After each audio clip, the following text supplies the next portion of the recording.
that. I'll also turn on the.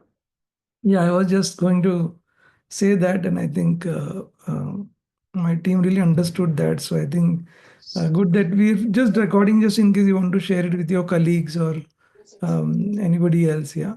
So I went to America and was there for about 6 years, and I had a great time, implementing products across America.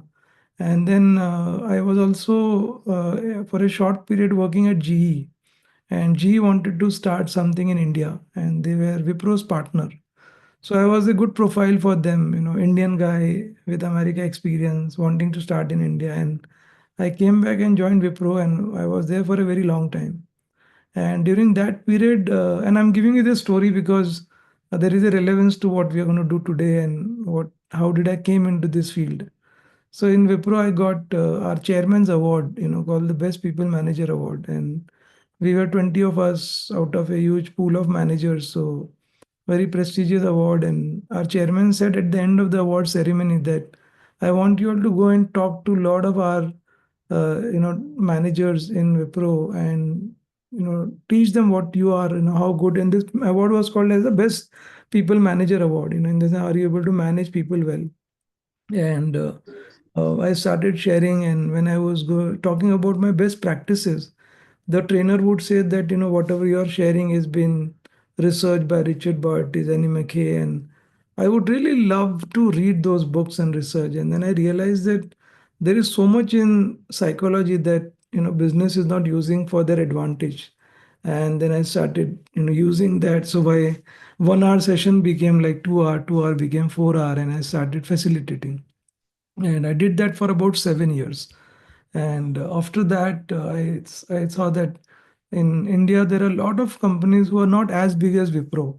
And, they may be like 4,000, 5,000, 1,000, anywhere between 1,000 and 10,000. What do they do? They end up, like getting a facilitator who is, who with a good, it was a good job in coming and delivering the training program, but no transformation to happen overnight, isn't it? So it takes अरे longer भाई तो time to do that. Yeah. So when it takes longer time to do that, I thought that we should have a system in place where you are basically, having a mentoring support, you're having leaders involvement, and then the transformation will happen, which I did exactly at Wipro. I did the same thing. We stopped all our regular programs. We started working with businesses.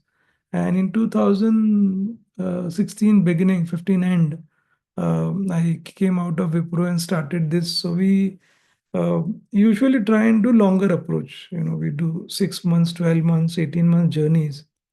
And some of you have been my customer, have seen the journey. And it's quite a tiring job because human transformation is not easy. Old habits die hard, but we have really mastered this whole idea of how can you do that part. And when we were thinking about, the Deepika is our head of marketing and partnerships, and we were thinking, what can we, celebrate with? And I said, best way is to run complimentary sessions so that because we are all in remote world, so what can we do more than, doing this virtual session? And I thought it's an apt time to talk about two things. One is, how do you process emotions in these uncertain times? And you see every day you just look at any news, there is some or the other things happening across the world. One day Trump and Elon are great friends, another day they fight in public, and I don't know how much is the reality in that too, because it's too complicated to understand, but it has an impact on everybody. So when we talk to customers, they are themselves uncertain about what will be their own future. And in our front of our eyes, you can see how organizations that were like Decathlon is no longer there. I mean, they are getting sued in the court, and the founder is in the jail, and just unimaginable. Meaning how in a very short period of time. And I have been in this space for a very long time. So my job is to keep observing what's happening in the world and see how that is going to connect with my participant, my customers.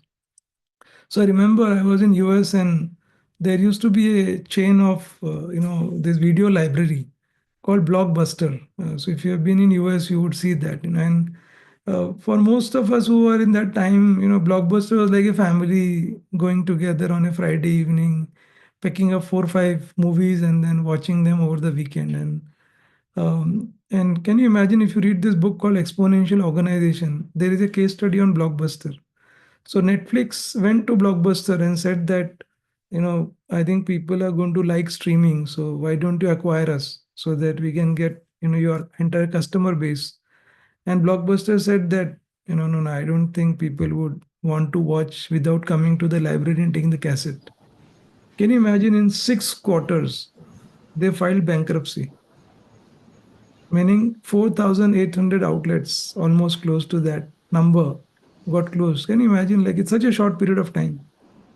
So 6 quarters is just very small time, and a company that has been in existence for so many decades, and they kind of completely washed away. So you can imagine the number of employees, number of partners. So when we look at today, we will look at this aspect and how we can, at an individual level manage that, because there is a different, connection with how we process our emotions. So, and this is really a dear product program to my heart, meaning I always like to do that. And I know some of you have attended my EI program earlier. And when I ask them that, why you want to attend again, they always say that I think there's something that no matter how many times we hear you, you find it to be more reflecting again types. So that will be the journey. So, and then we will look at how do we manage change, as in our journey, how do we handle that? So we'll do both the things together. I know we are a very large crowd. We are 54 people. So I I mean, I may not be able to get you guys to speak, all of you, to me in the session, but feel free to have a little bit of conversation. And I have packed a lot of things for you today. So sometimes I can do Vande Bharat in between, where I'll keep going very fast. But if you really find the speed to be too fast, please block me or please stop me. Pull the chain, and I'll stop the train and answer your questions. Yeah. But otherwise, the idea is to help you with 2 3 frameworks that you can take back with you. And these are all very practical frameworks, because as I said, I don't come from an academic background. So all these framework that you'll see are either we picked up from those researchers who we found to be very connecting to the real life, or the framework are built by us, meaning, so as a practitioner or somebody with delivery sales background, I put how I would really use this in my own life. So it is a very practical oriented model that we will do. Yeah. So we'll now begin the session, and I'll start with the first, I think, area that we go along. And I'll start with the emotional intelligence like journey, where it started and how it evolved. So it is not a new concept as such. It has been there for a very very long time. We had Daniel Goleman, who is our father of emotion intelligence. He was there, he was doing a research in 1990s, and he was looking at the students in Harvard, and watching the students who were giving a lot of donations to the to the college. And so Daniel Goleman wanted to see that what is making them so successful. And he saw that these people's ability to manage themselves, manage their team, manage setbacks, was very good. And then he started seeing that and he started seeing it, their academic score also. And he saw that many of them were average in the academics, some of them were dropouts, but they were amazing in their real life.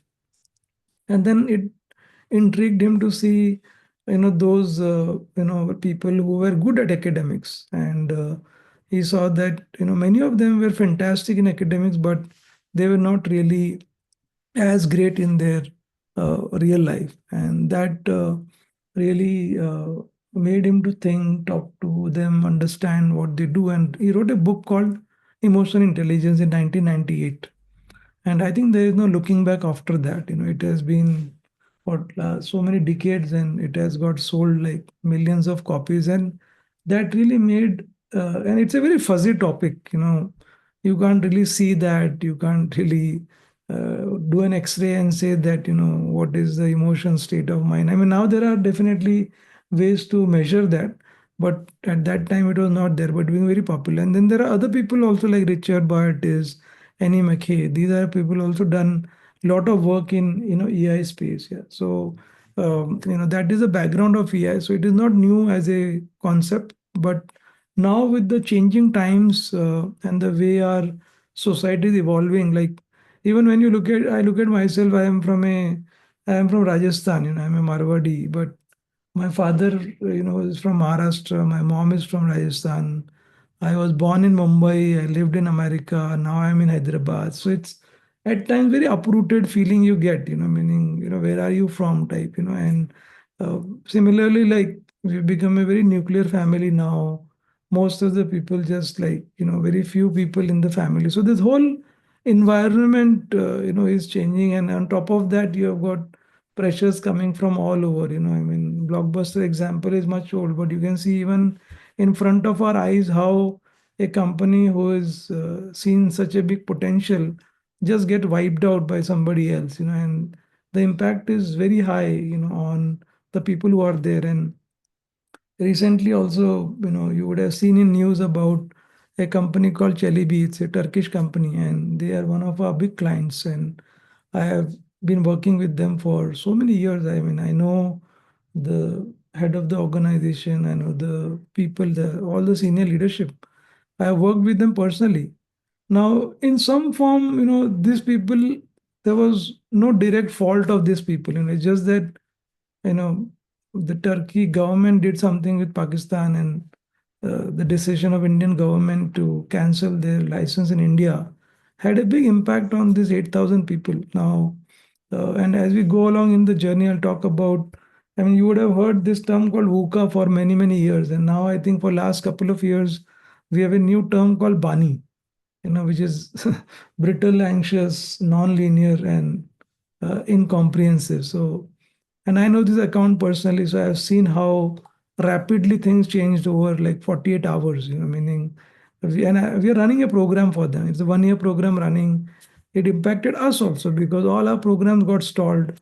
All our invoices that were shared now is getting processed by somebody else. So, and the point is, without any notice, in less than 48 hours, whole environment for an individual can change. While we were just a service provider, so the exposure may not be as high as, but somebody who is right on this job, it is such a change in their life overnight.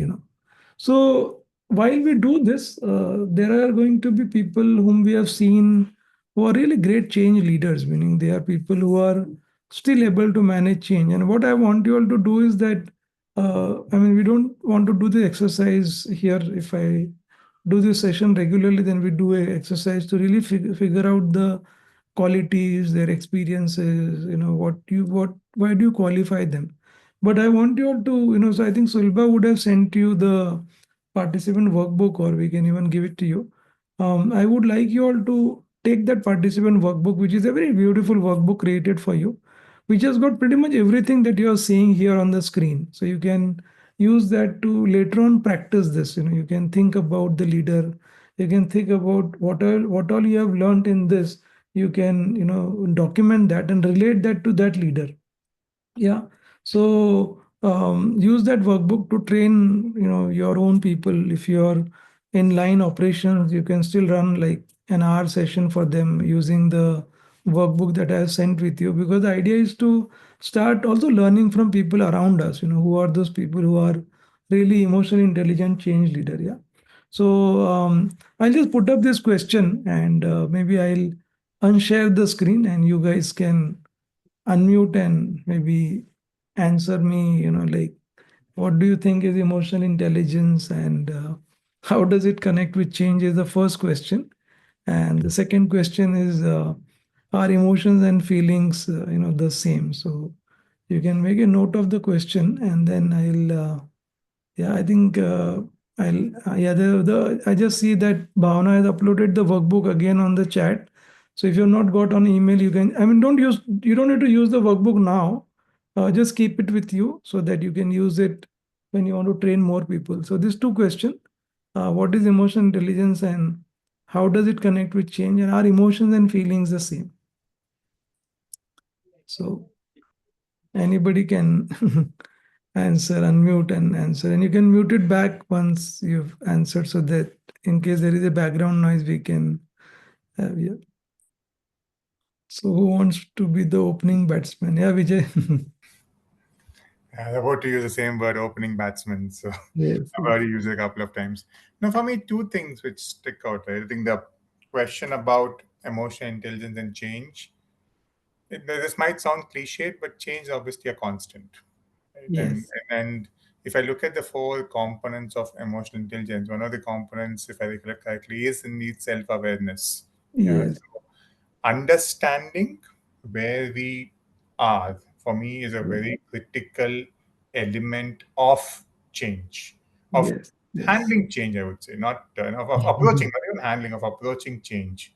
So Sure. that, I think, is a very powerful factor, the Yeah, self-awareness component, knowing where you are and how you are dealing with change, one. sure, And sure. the second question, which is about emotions and feelings, I Yes, believe they are different. Okay, I yes, believe they are different. In this is my my part is emotions. I think are mostly feelings are very I would say inward looking. Emotions are outward looking. That's what I would. That's how I am internalizing it. When I say inward looking, feelings are what you have inside, and okay, emotions are what is seen by the external world. So that's how I would, okay. that's how I would characterize emotions versus feelings. Yes, yes. All right. Thank you so much. Can we clap for Vijay? Very nice. Yeah, Venkat, please.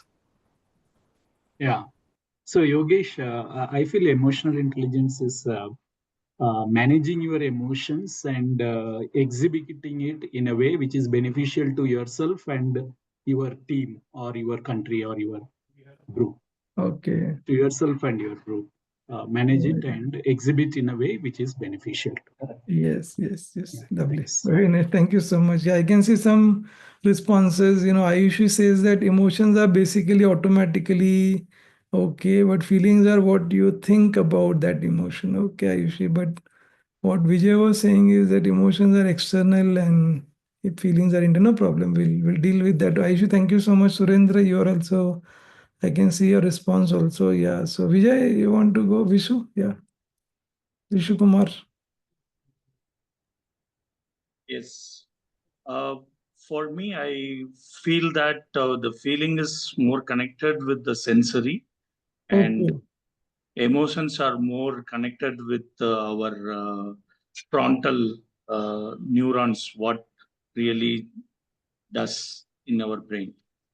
Okay, okay, okay. Yeah, but there is opposite to what Ayushi was saying, but no problem. I can handle this emotion right now in the session also. Hi, Rahul. So I think when you're talking about emotional, intelligent people, I think empathy is one of the very strong characteristics that you would see in emotionally intelligent people. Yeah, Because there's a very cognizant understanding that you are dealing with people, yes. and in an environment which is constantly changing, there are times when you would need to be delivering difficult news to people, and if you're not emotionally intelligent, it might come across as Mm, indifferent or insensitive and those kind of things. mm. So I think all emotionally intelligent people would be having empathy as one of the very strong characteristics. Yes, yes, yes, yes. Sure, sure, sure. Very nice. Thank you so much. Can we clap for Rahul also, Vijay? I think one more and then we'll take it forward. Yeah. I would have loved to get all the responses, but I think since we have less time. Yeah, Vijay, please. Yeah. So I think like maybe this emotional intelligence. So Yeah, yeah. Sure, please go ahead. yeah, this emotional intelligence, what I feel is maybe something like understanding is very important. What we are Yes, going through, that itself gives us what emotion it is, and yes, that always helped me in a lot of scenarios when I faced in personally or yes, professionally. yes, yes, Maybe self retrospection and regulating them how we are it. And yes. coming to the difference, is it same or different? I think maybe they are similar but not the same. Professional perspective, if I talk metaphorically, what we present data is like a emotion, and what data it is giving, sorry, what story or what kind of information it is giving from the data, that it Yes, is itself is relates to the feelings. Maybe I think yes. in that way. Yes, yes. I think many of are very close, Ashok, I can see, Tina, I think, but still there is sometimes a difference in, our understanding. I can see Sriram also, sharing, Ashok also sharing. Yeah. So I think some of you are right that emotions, has a biological presence, and feelings is how you process the emotion. So what I will do is that I will, try and explain this, so the difference of this through a very nice story. And, many of you may have heard this story. And while this story is about a character who, has certain fear, but I'm just relating this and wanting to make you guys understand how this can be understood. So it's a very fuzzy topic also in general. So, for next about 5 to 7 minutes, I'm going to narrate this, non-stop, and then I'll take a pause to ask people, what you think about that, and that will really clarify the understanding very beautifully. You will, I think, forever get an idea of what these two things is. And I got to know through this when I was attending a program, and I found it very profound. I said, this is very nice to help people understand. And you can also, all of you, I hope you have a notebook with you, and or a A4 size paper. Make as many notes as you can, because I would like you all to also run this session for your teams in your organization. And the workbook is got everything that you would want to use it for.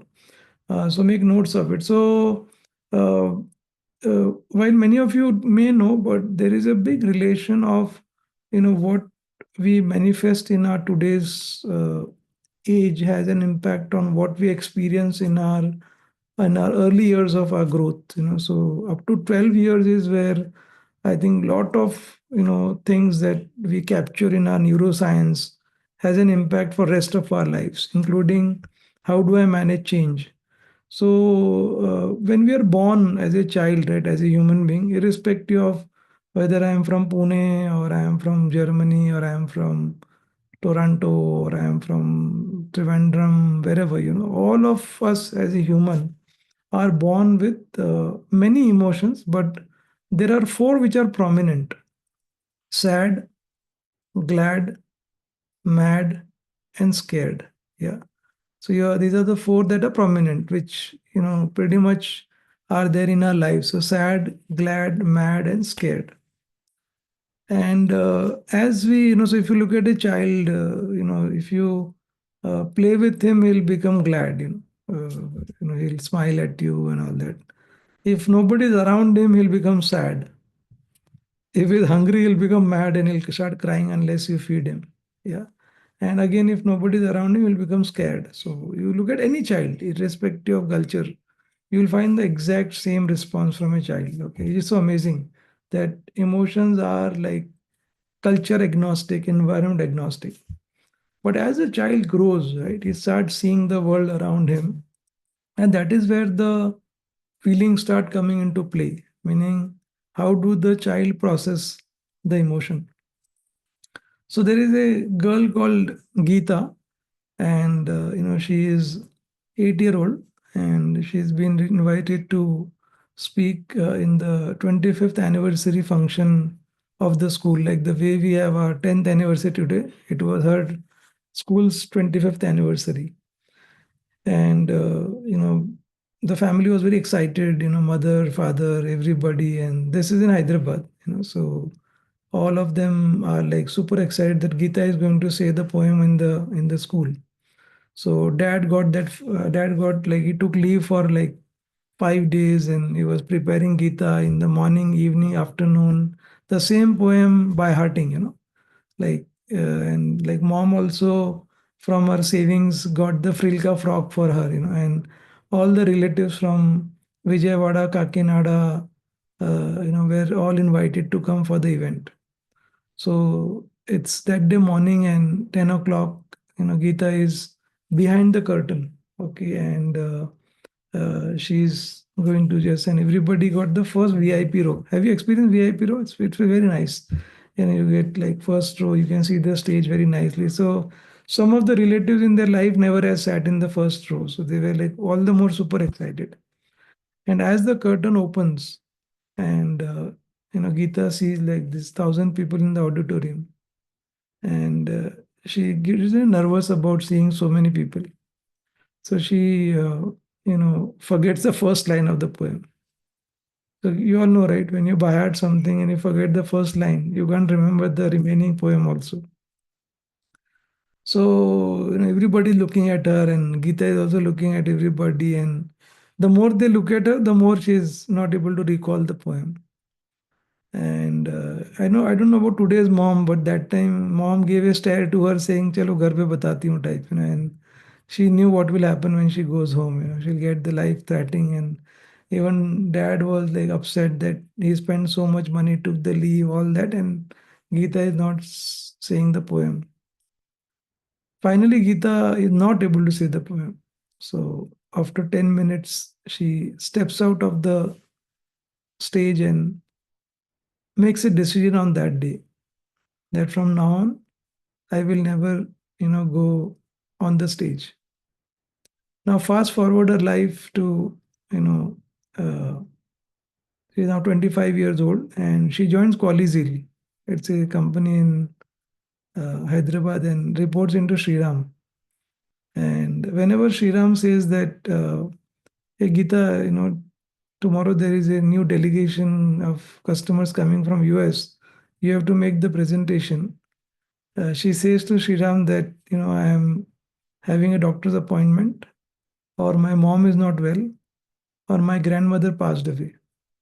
These are the three reasons people give in corporates if they don't want to take up a task. So every time Sriram tells Geeta that tomorrow there is a presentation or you have to go and meet somebody, she'll say, I have a doctor's appointment, my mom is not well, or my grandmother passed away. One day Sriram asked that how many grandmothers do you have? And she said, we are a joint family, so a lot of grandmothers, so one or the other keeps going. Yeah. So what is happening is if you see this chart on this diagram on the screen, this is a brain basically. So you see limbic system here, and you see the prefrontal cortex here. So what is happening is when Geeta is telling Sriram that I have a doctor's appointment, or my mom is not well, or my grandmother passed away, she's operating only with the limbic system, where everything resides. All our past experiences, all our emotions are all here. Now we can call that as left side processing of emotions. Okay, so when Sriram asked her to go and do the presentation, out of the four emotions, she might get one of the three of the emotions. Like one emotion could be, sad, that why am I not able to present? Mad that, why Sriram only picks me up. He can even talk to Vijay, or he can talk to, Tina. Why is always Sriram after me only? Or scared that if I continue to not do this, maybe one day Sriram will ask for a replacement.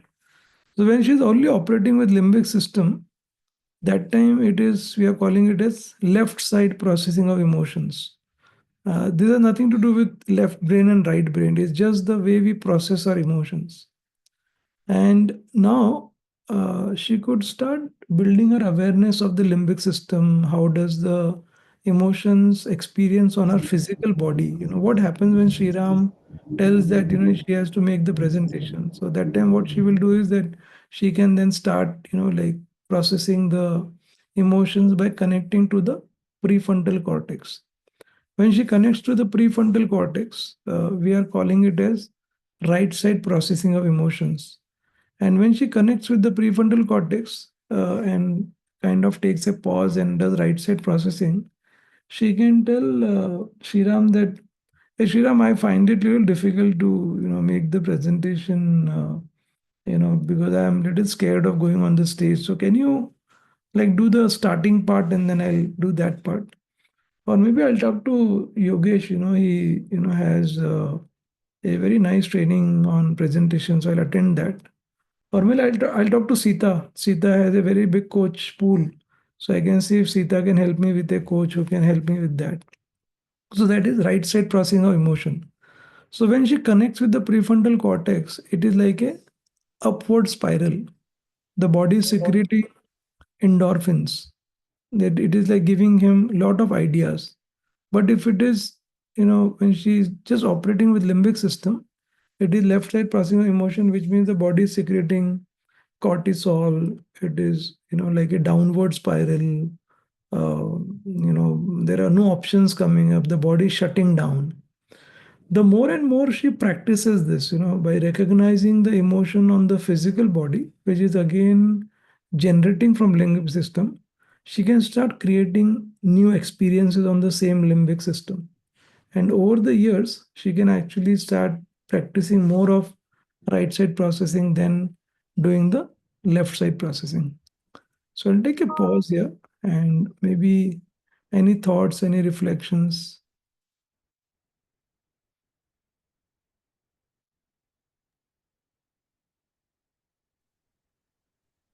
So, Yogesh, I'm assuming you're going to teach us how we use the right side more than the left Yes, side. yes, yes, definitely, definitely, definitely. As we go along in the journey, we'll go step by step, definitely.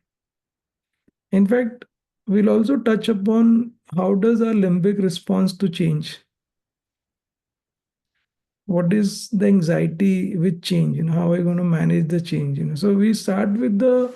So I'm not giving you guys a very motivational lecture here. I'm giving you like hardcore neuroscience, meaning, for rest of your life you could really very nicely manage yourself because you now understand where is it coming from.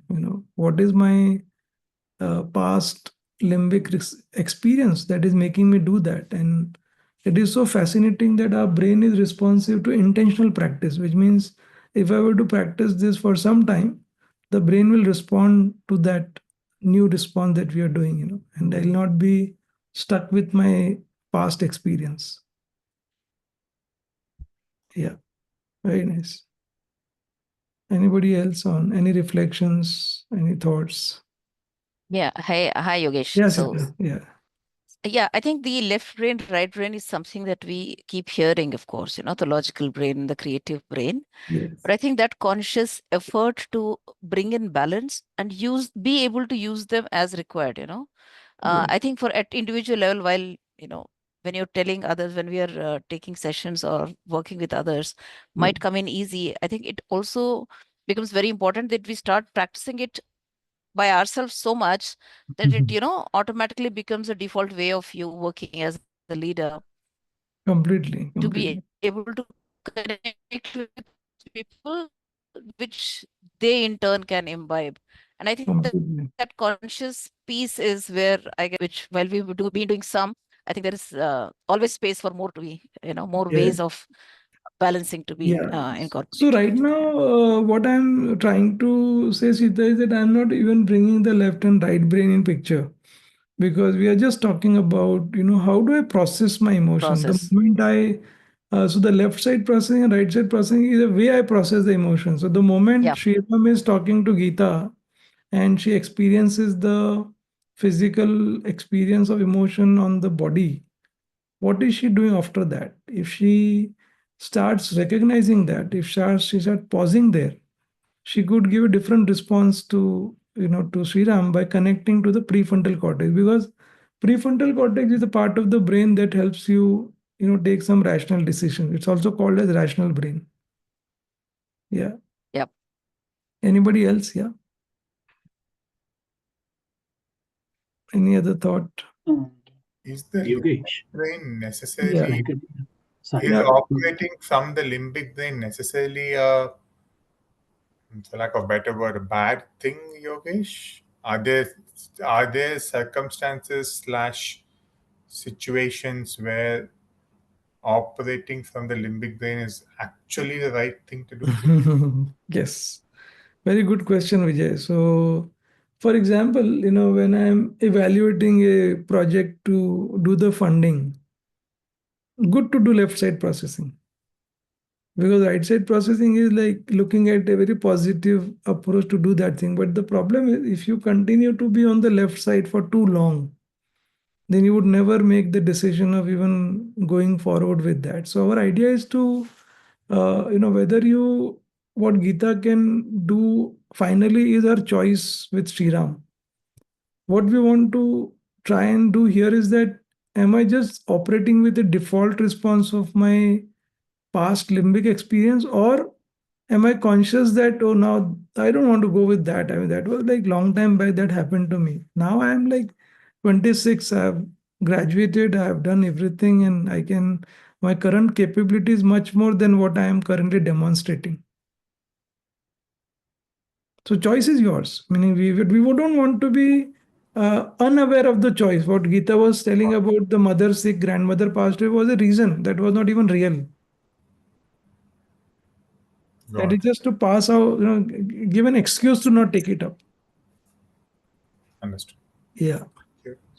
So this limbic system, I'm sure. So limbic system is same as conditioning of any behavior. The same. Can we say that? We can say that because it's all our past experiences. Like the small this elephant when they are tied to a small what you call it. Completely. Yeah, and then when they got big, they don't even try to Bang break. on. Bang on, bang on, bang on. Absolutely. Ashok, perfect. Very good example. I think you get similarly, if it is not diverting too much, Yes. it's like fixed versus growth mindset types. Yes, definitely. I mean, in fact, growth mindset, when we do a program, we first talk about, yeah. So we are basically first talking about this and then going to growth mindset. Yeah. If you go directly, then it will sound only a mental process that you have to do that, which everybody knows. Yeah. But in reality, people can't do it. Yeah. Very nice. Yeah. Venkat, you also wanted to share, when Vijay was sharing. Yeah.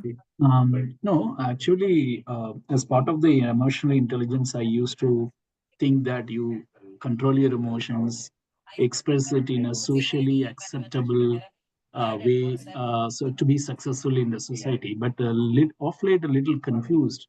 If I see the way Trumps of the world or Elon Musk of the world are, showing their emotions and the height of success they are at, there's a little confusion as to probably you be emotional but still use it to what you want to achieve, kind of irrespective of what the other people, whether it is socially acceptable, not acceptable, doesn't seem to matter. Still, people seem to be successful. A little confused there. So Venkat, people like Trump, people like Elon Musk, if you just go and study some of the research on, people at that level, you would start realizing that, what they show to us and what is inside is not the same. So sometimes it is also an animated, demonstration to people like. So I'm just thinking that, see, 3 weeks ago, you saw something between them and the Tesla stocks, tanked by 30%, for example. Who knows? There are people who would buy those, and there must be some connection. And today, again, he's saying that, I apologize, so stock will go up again. Who will be the loser? This housewives who do daily trading, and who will be the maker? So that level, they are all aware. It's like just doing an animated drama in front of us, and the whole world kind of tunes into them. But it's my observation that they are fully aware of their emotions. It's just a drama. Yeah, could be. Yeah. I mean, they can't go to that level without they are fully aware. So it's all dramatic, and we fall prey to all this. Most people. So yeah, but still, there are times when I have seen even like some of our clients who have like been at very senior level. Like one of my client and it's so interesting to observe him. He is like a graduate from London School of Business, and his father started this industry. They make insulators. They supply to worldwide, and and this guy is like 33 years old and very young guy, all that. But somewhere I could see his limbic system, that his father always felt that to make people work, you should do a lot of danda, meaning you should run after them, and he learned the same thing. And even though he's come from London Business School, there are times that he will give a hard time to people and get the performance by shouting at them or pushing them, because he learned from his dad. So out of the 8 hours, 6 hours will be London Business School, 2 hours will be still the limbic system. So we are still coaching him on, kind of tracing that back to where it picked up type. And slowly it's changing, but he's getting, that whole idea of that. Yeah. Yeah. Hi, Thanks, Vijay. thanks. Yeah. So Venkat, does that help? Yeah. Yeah. Yeah, definitely it has. Yeah. Yeah, Yeah, thanks. Vijay. Yeah, it's just an observation. Just want to share at the same time as a query as well.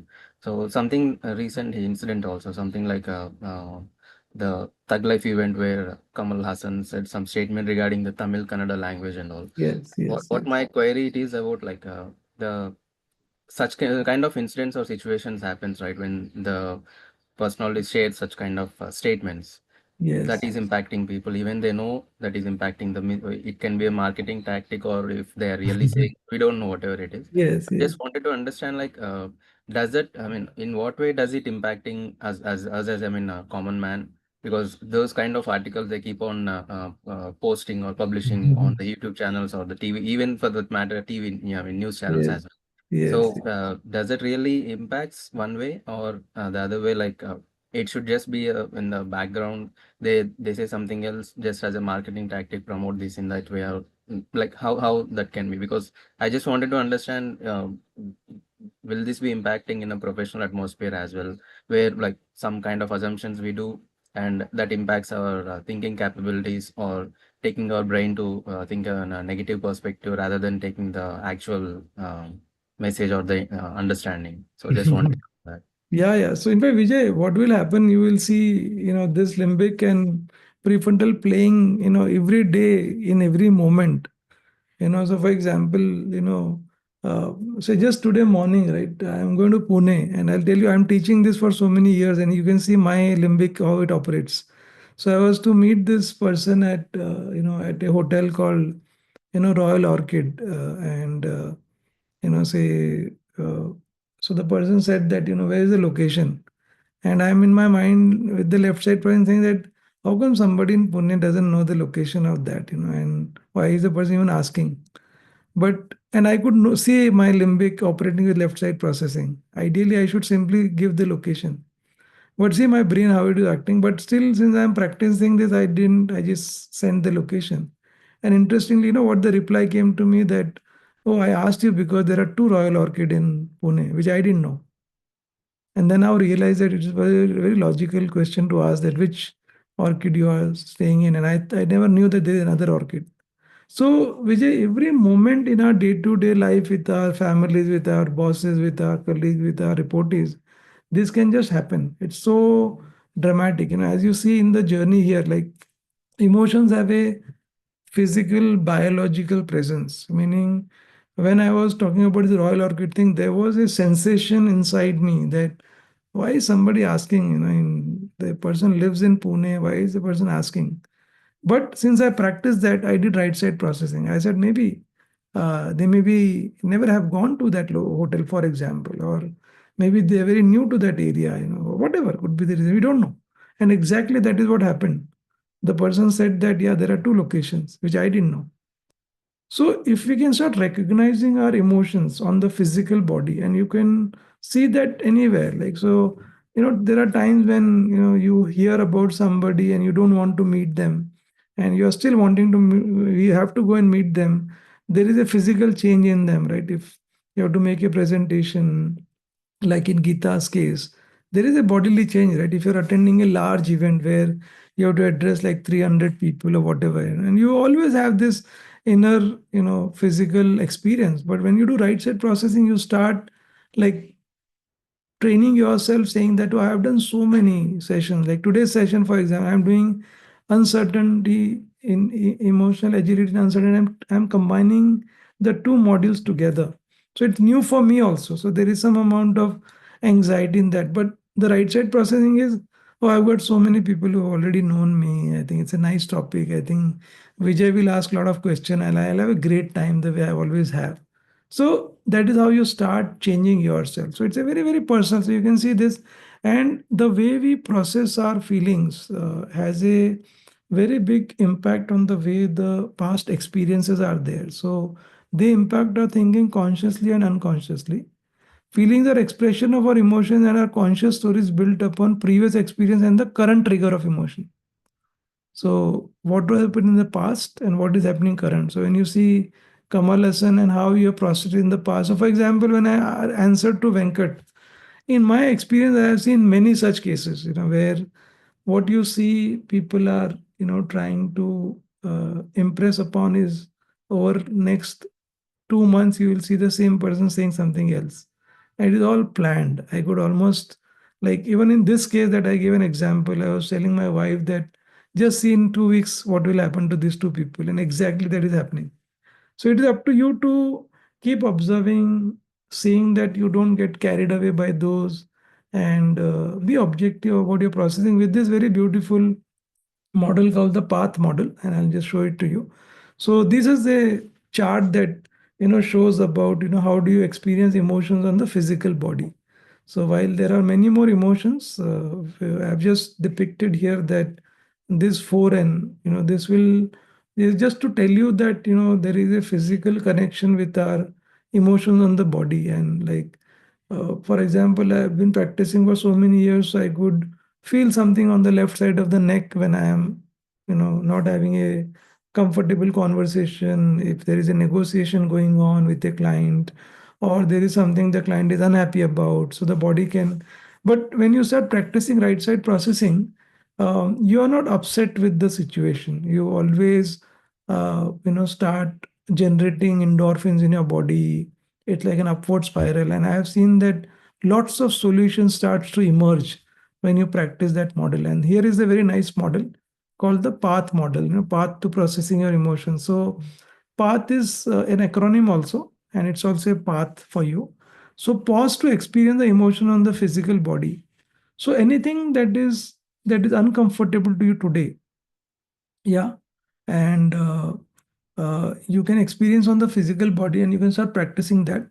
And the moment you acknowledge the emotion, what you are doing is you are not letting the limbic response come, because the moment you have acknowledged means you have taken a pause, which means then you will say, oh, acha, I'm now experiencing anger, or I'm experiencing sadness, or I'm experiencing that this deal is not going to come through, whatever. So once you acknowledge, you are giving a chance for the connection to the prefrontal cortex. So you're basically doing right side processing, connecting the limbic to the prefrontal cortex, and then you're able to harness the power of handling situations better. So when Vijay was asking this question, the other Vijay, what should be, is it also good to use left side processing? Yes, you should. When you're evaluating something, like for example, one of my friend wanted to buy a flat. He's returning from US, and he was too excited about the demos and about the videos and about what they did it on the Zoom call. And I was like telling that, yeah, it's good that you're so positive about them, but we should go and see the site and see whether in reality they have done that. And he was like little upset because he was just here for 2 days and he wanted to quickly sign the deal and go. And I said, no, we should go. And that time I did left side processing. I didn't trust the builder on the face of it. And when we went there, we realized that whatever they have showed on the brochure, they were not even 50% of what they were claiming on the video call. And when I saw that, we realized that, yeah.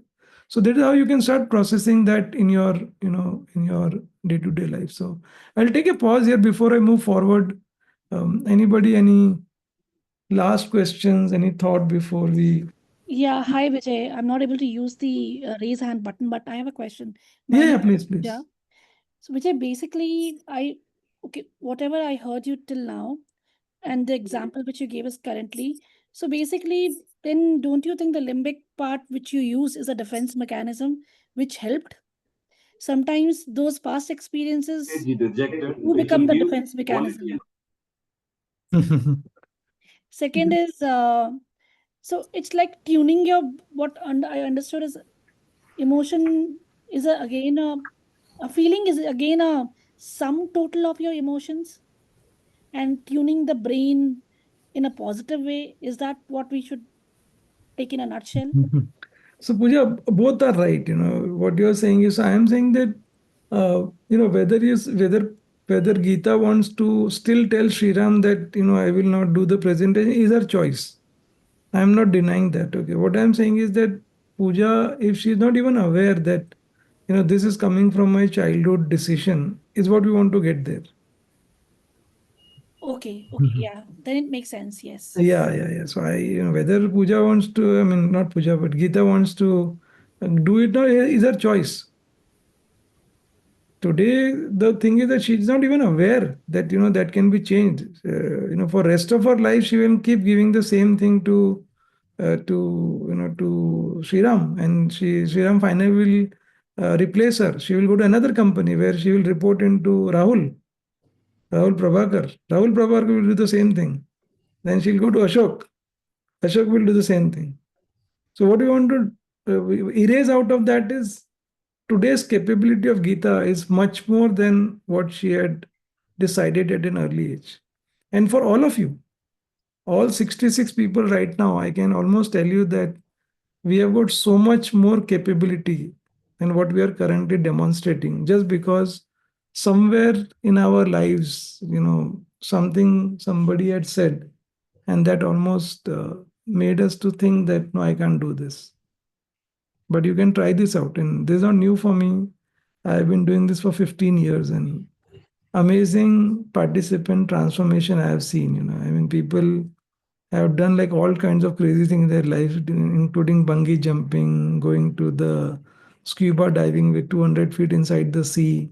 And I'm not saying you all should do all this, but I'm saying if something has bothered you that I'm scared about that, that is not because of your current capability. It is because of some decision somewhere you have made.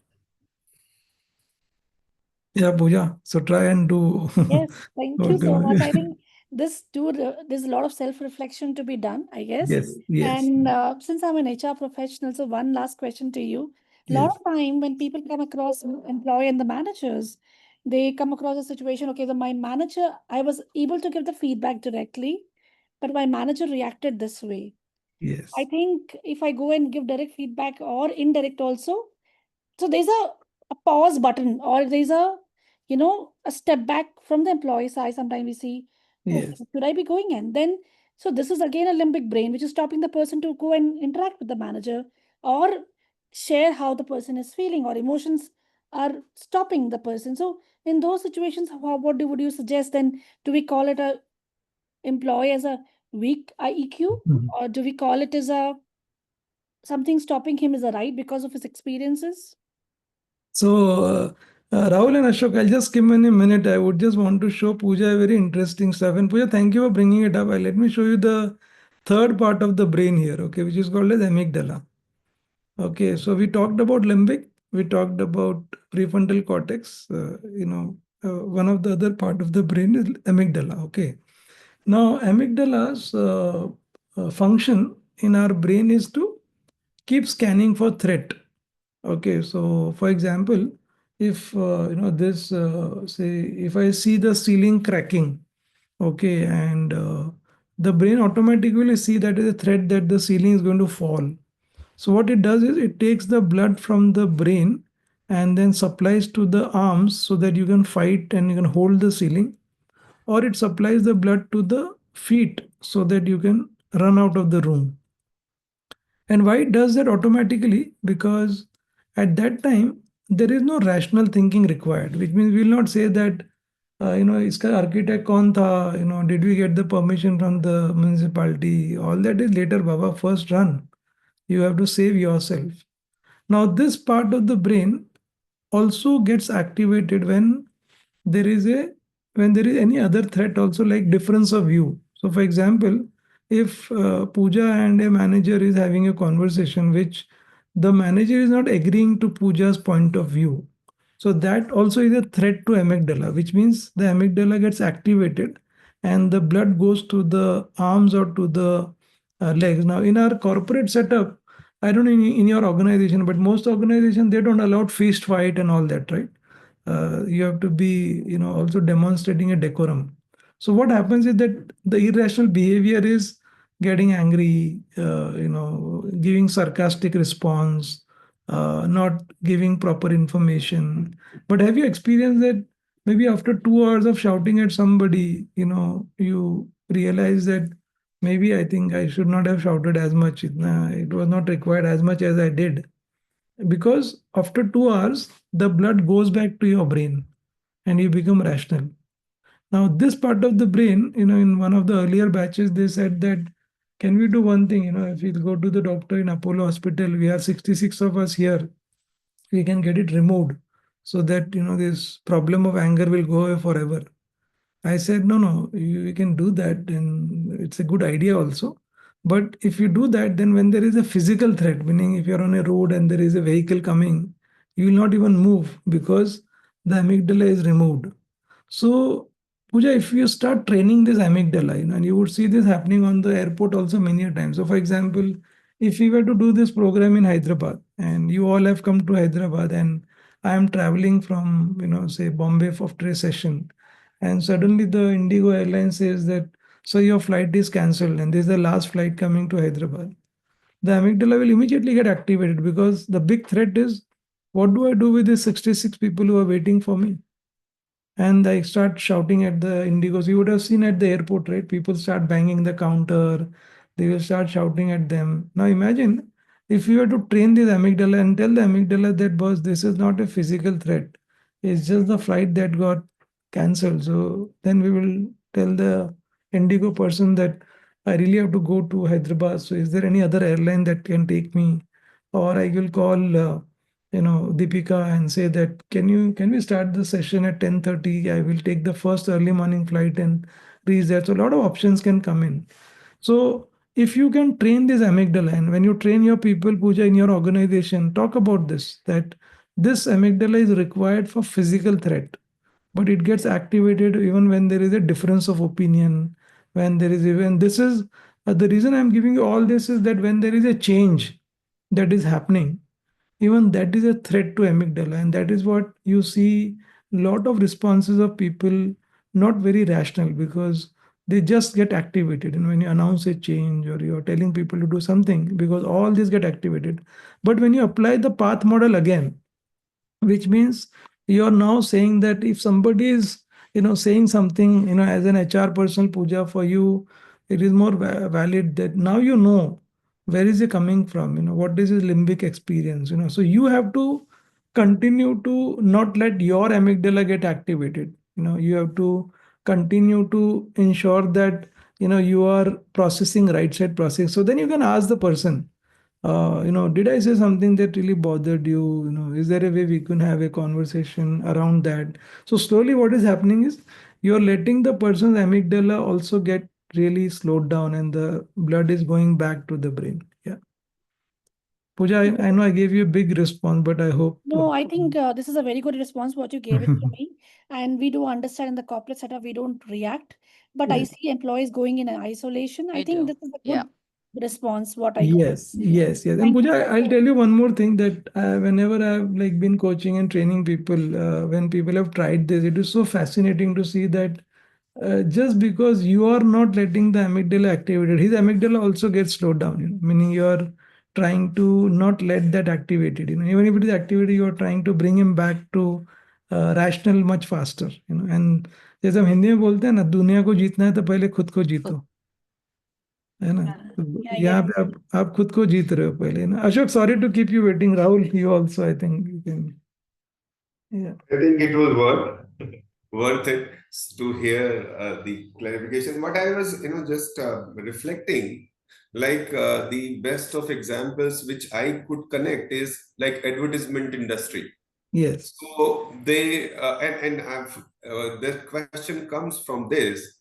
So they consciously change our behavior through the advertising means, which is connecting to our emotions. Yes. Now, I have one question, like kids who are not aware about this, and maybe not everyone is aware in their daily life. So Yes. how we can change the kids' behavior, which is arising because of this emotional, the people who are consciously changing without knowing, we don't know that, but they Yes. are doing it consciously. Yes, yes. In fact, so Ashok, I mean, it's a very important question, and I could see where the worry is coming from for you also. So it is very important us as parents to know. In fact, we have a very beautiful program on parenting at Crossover. And if you guys are really wanting to do that, I can do the next complimentary session on parenting only. It is, so powerful. I mean, I can tell you one example from the parenting workshop. So, the way I've created this acronym called PATH, right? There is an acronym called Precious Path. So again, path, but precious path, because kids are precious for us. Now, in that, there is one thing called routine and relationship is one of the elements. So I was leading a workshop, and I was in my workshop I say that many a times there is a certain routine that you have, like go to clubs, go to parties, and when the kid is born, you miss all that. In the sense, you no longer can booze and things like that. Yeah. So I asked parents that what is your routine now? Meaning compared to what you were. So what one parent said that they were both couple attending the program. So her name was Ritu. Ritu said that Yogesh, I go on one Saturday and my husband goes another Saturday. Okay, so we both go to club turn by turn. I asked Ritu one question, both of them. What is your child thinking? And they got stuck. They didn't really had an answer for me. And I said, I don't know, but there is a possibility that your child is thinking that I am unwanted child. Because of me, my parents can't go together. These are the starting point of the depressive tendency, the suicidal tendency in a child. Because the moment child feels that because of me, my parents can't do this, he wants to get eliminated himself. That's the first processing that happens. So Ashok, all this that I'm teaching today, you all should go and talk to your family, talk to your children, talk to your colleagues. You have to do all this with people. And the more you do, Ashok, right? When your amygdala is getting active, your family will say, Ashok, jaake thoda rest karke aa jao, or they will give you certain suggestions. So like in our family, everybody knows all this. Yeah. So if I'm very hyper, they'll say, go and meditate for some time. Or if I'm going too much of left side processing, or if I do too much of right side, also they will remind. So it's a beautiful way to, and it also eventually helps your health. Because if I am constantly, see, there are two systems in our body, right? One is parasympathetic, other is sympathetic. Okay, so parasympathetic is basically the digestive system, the heartbeat, all that, right? Parasympathetic is when there is a sudden threat. Like, for example, if I am going for an interview, there is a certain, anxiety in me, right? So the body is getting ready to handle that. Okay. Now, imagine if you are to live this body constantly again and again, meaning, you have got this worry about the future or the change you're talking about, your body is constantly in sympathetic format, which is not good for your health because the body is getting ready for that. So the threat cannot be all the time. So our body gets, so you have to start processing the limbic in such a way that the body is not constantly responding with that model. So with children, like for example, if the children are afraid of their parents, कि यार father आएगा फिर वो डांटेगा या whatever, if you're afraid about your manager, and if you go every day to office with the fear that now my manager again going to pull me in, you will see those people having more sick leaves in the organization. Like in Crossover, we just do an analysis of the amount of sick leaves that we have. It is so fascinating to see that it's like people just don't use that sick leave because they don't fall sick because they're never afraid to come to office, or they never, have, we have never raised a voice on anybody, or we've never used a four-letter words with anybody. So they're very, very comfortable coming, and that comfort is making them healthy.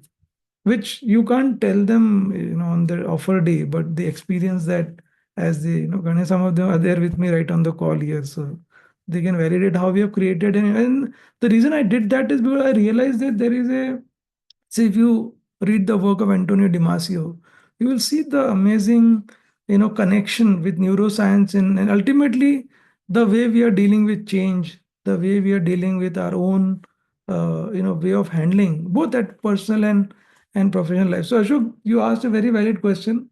Do some more work on this yourself, but at least the basics try to educate the child on this. As was the more they experience, like imagine if Geeta's parents would have handled her in a different way. If they would have told her, "Arey Geeta, don't worry. This is, I think you tried this, but it didn't work. Let's try for the next year, or I'll put you into the Toastmasters club and you'll pick it up. No problem."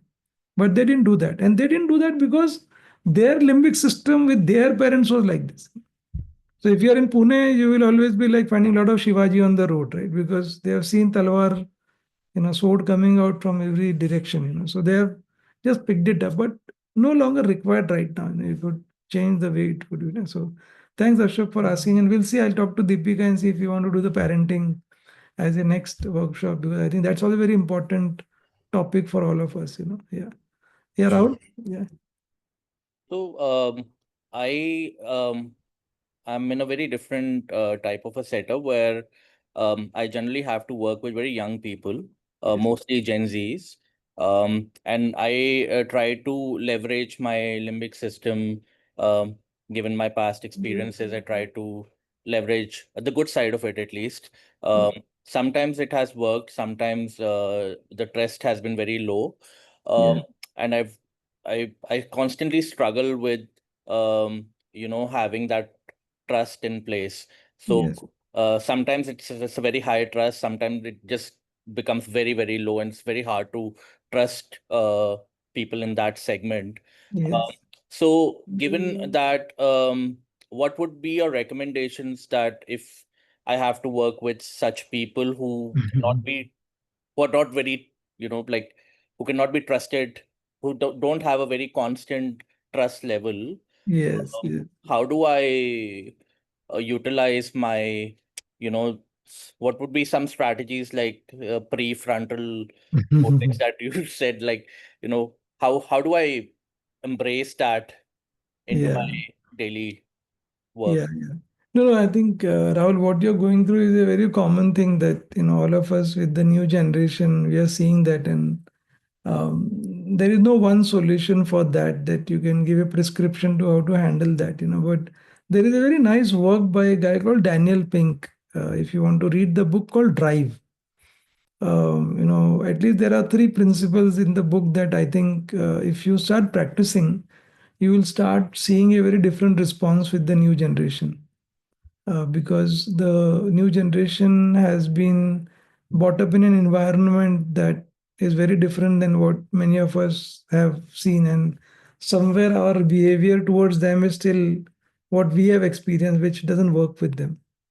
So it is a very different, environment altogether. And the next webinar, by the way, is on trust, on I think 10th of July. So please join us. And it's such a fuzzy topic. Trust can just get eroded at any point of time, and to restore that takes a lot of time. So we will deal with that. But for now, you can read this book, and that will help you as we go along in the journey. Yeah. So as we move forward, this is a very beautiful, phrase by Viktor Frankl, and you can see that, how I think he says that between every stimulus and response, there is a space, and in that space is our power to choose our response. In our response lies our growth and freedom. So fantastic. So with this phrase, you will never be upset with anybody, because the final choice is your choice. Nobody else's choice. Yeah. And this, I think we saw that, and we are recording this session, so we'll put it on YouTube. So if you want to watch this again, you can watch. You can show some of the clips to your people whom you are training them. You can use this video. So this is essentially the sequence. So we have now really got it that, and we're going to take a break for tea in another 10 minutes, but I'll just complete the EI part. So emotions is the first that we experience on our physical body. And how do we process that is into the feeling. So when you do left side processing, it gets manifested in a different feeling. If you do right side processing, it is different. And based on how you process the feeling is what will demonstrate your behavior. And the way you behave will give you the result. So it's a very beautiful way to look at the sequence. And then we look at the four, and as Tina was asking that, how do we really practice it? So there are four aspects to practice this. One is self-awareness part, and I know Vijay Jyotsula initially spoke about that. So that is the first part, that become more conscious, every day when you're at work, when you're at home, just seeing ourselves, am I reacting or am I responding? What am I experiencing? What could be an alternate response that I could give?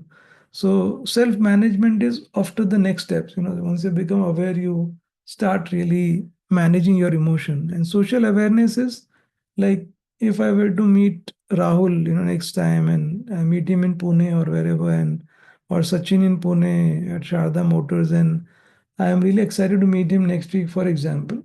But when I meet Sachin, I could recognize that he is not in a mood to do further discussion.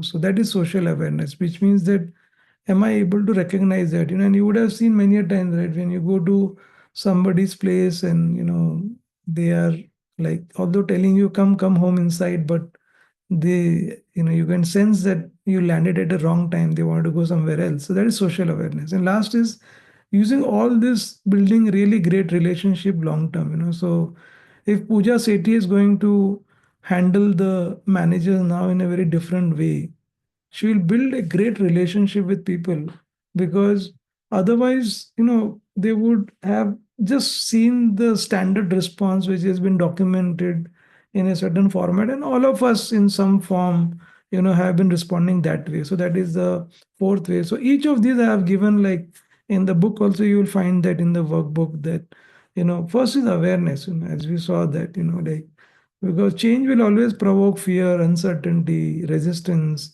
And our brain by nature likes certainty, because brain does not like uncertainty. Uncertainty is like a threat. Now, but the world is not like that, right? The world has, and it's a good part also. Like today, like I was like, my son was, we had to take him for some checkups, and get his MRI and all things done. And the clinic was very far away from where we live, because that is a specialized thing. And I was thinking that I have to go back and again collect and again go. So then they said, no, you don't have to come back. We'll email you everything on your mobile, and you can just show it to the doctor. Fantastic. So technology or changes are good for us. I mean, the amount of medicine. One of my friends' father is in a hospital, and I was there yesterday, and I was just amazed to see the way they are treating him, the way the kind of equipment that we have. So change is good, but it is always uncertain. It is always creating fear. So amygdala does not like those changes. So when we start practicing, asking ourselves, before reacting, that what emotions am I experiencing, and how am I processing it? And you will start seeing that the same person, like when Puja practices that, the same manager who looked to be so horrible, you will now start seeing in a very empathic form, because now Puja will say, "Hey, that is his limbic experience. He has never experienced an HR like Puja. So hence he is responding like that. Yeah. A journal during change events to identify. So it's very good idea that at the moment you are experiencing, start writing down, like take 5 minutes after lunch, take 5 minutes after you close your day to see how has been your day, and you will start seeing the pattern. Start observing your emotions on the physical body. So you can see, like, I always feel on the left side of the neck whenever there is a stressful moment. Observe your discomfort, meaning what is that is bothering you, and you will start connecting to your own past limbic experience. And obviously meditation helps. And I just want to share that I have been a practitioner of Sahaj Yoga meditation for a very long time. It's one of the very nice meditation, and I'll at the end also put it on the chat, the website for that. You can take a look. So you can pick up any meditation. I don't mind, but if you like to do meditation, in fact, I am planning to start a Saturday session, on LinkedIn, and for all the people like you, where we all can virtually come and meditate. So that's also on the card, because I have seen tremendous benefit of heightening the self awareness because of meditation. Yeah, so you can do that. Self management is like the ability to shift, from reframing the narrative. So instead of saying this is really overwhelming, you can say this is an opportunity to adapt. So the moment you change your thinking towards change, you will start seeing a very different response to that.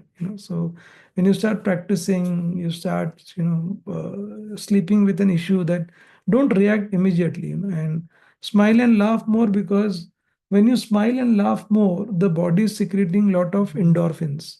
So endorphins are very good for handling change, because it is gives you a lot of new ideas. So there are a lot of happiness chemicals that get secreted. So you can manage the change in a much more nicer way if you start smiling and laughing more. Yeah. And then this is like last two, and then we'll take a break. Social awareness is like listening to what people are saying. So today, many a times we are like so occupied with ourselves that we don't look at people, their body language, what are they not saying, and this you can use it for yourself and see for others also, what are they like, what is the body language telling about that, are they able to handle the change, what is the concern they have, who out of them. So you can imagine now, by now you would have got an idea that each one of us have got our own experiences. So if you start now with that thinking, you will get so many insights about people around you. You will say, "अरे people जो पुणे से आया कितना अलग है." Somebody from Gurgaon is so different. Somebody from Kerala is so different. Somebody from Mumbai is so different. Somebody from UK is so different, because then you're not upset with anybody. You're saying that everybody is a product of their experiences. It's not that they were just like this. Everybody, all of us had the same playing field when we were born. But imagine if I were like when I was 1 month and I was put in a different religion family, I would become like that. There's like a raw material. So when you start seeing people like that, you're never upset with anybody. You're always trying to see ways how you can change their limbic experience. And this finally is that I think we want to build relationship, whatever we have done, so far in our lives, and see how we can be curious about knowing, be open to find out, what people are thinking. Yeah, not let the silence be breeding. So the moment you see, a quietness in the team or in the environment, don't just let it breed. Be open to ask people, hey, what's happening, and you will start seeing that many a times what has happened is that we don't really find out the underlying reason why people are behaving in a certain pattern, and when you start doing that, that really helps us, and you're able to resolve the conflict, you're able to build trust by a very transparent environment that we operate in. Yeah. So what we'll do is that we are at like 11:30 now, roughly 11:25, I think. So I think I wanted to put the foundation in place in the first half before the tea break, so that we kind of got ourselves done, and then we moved to the change side. And like in movies, right? A picture baki hai. So I'm giving you some very interesting ways so that you don't go out after tea break, you come back, and or when you don't have to log off also. But we look at a very beautiful framework by William Bridges. I don't know if you guys ever have read this book called Managing Transitions. So you can take a look at this. And I mean, thank you so much. We are still 58 of us in the program. That is so heartening to for me to see all of you. So before we just take a break, just 2 minutes, anything that you want to reflect or anything that you want to share about whatever we have done so far before we take a break, or any question that you have before we take a break. Yeah. Yeah, I have one Yeah. observation. There Yes. are people misinterpreting the EA versus EQ. Yes. And sometimes whether they have to use the EA, instead of that, they'll say EQ. Yes. Instead of saying EQ, people say EI. So Yeah. So EQ is basically, the measuring element of EI. So if you look at report like Geno's, Agile EQ, they can actually give you some, numeric, score about your behavior. So how much are you at self-awareness? How much are you at self-management? So they'll ask you a set of questionnaire, and they can give you a score about what are you made up of. So hence that's called as the EQ report. It's the quotient. So EI score is represented as EQ. So it's okay if they use both of them are no problem to use. But EQ is primarily the score in the psychometric assessments. Yeah. thank you. So good. Yeah. So any other question? Hope I can see a lot of messages in the chat also, which is so nice. I can see Lena experienced the same thing with Leela Hotel. Yeah. And I think Yogesh, yeah. during the course of your discussions, you are mentioning some book names, some author names, and all.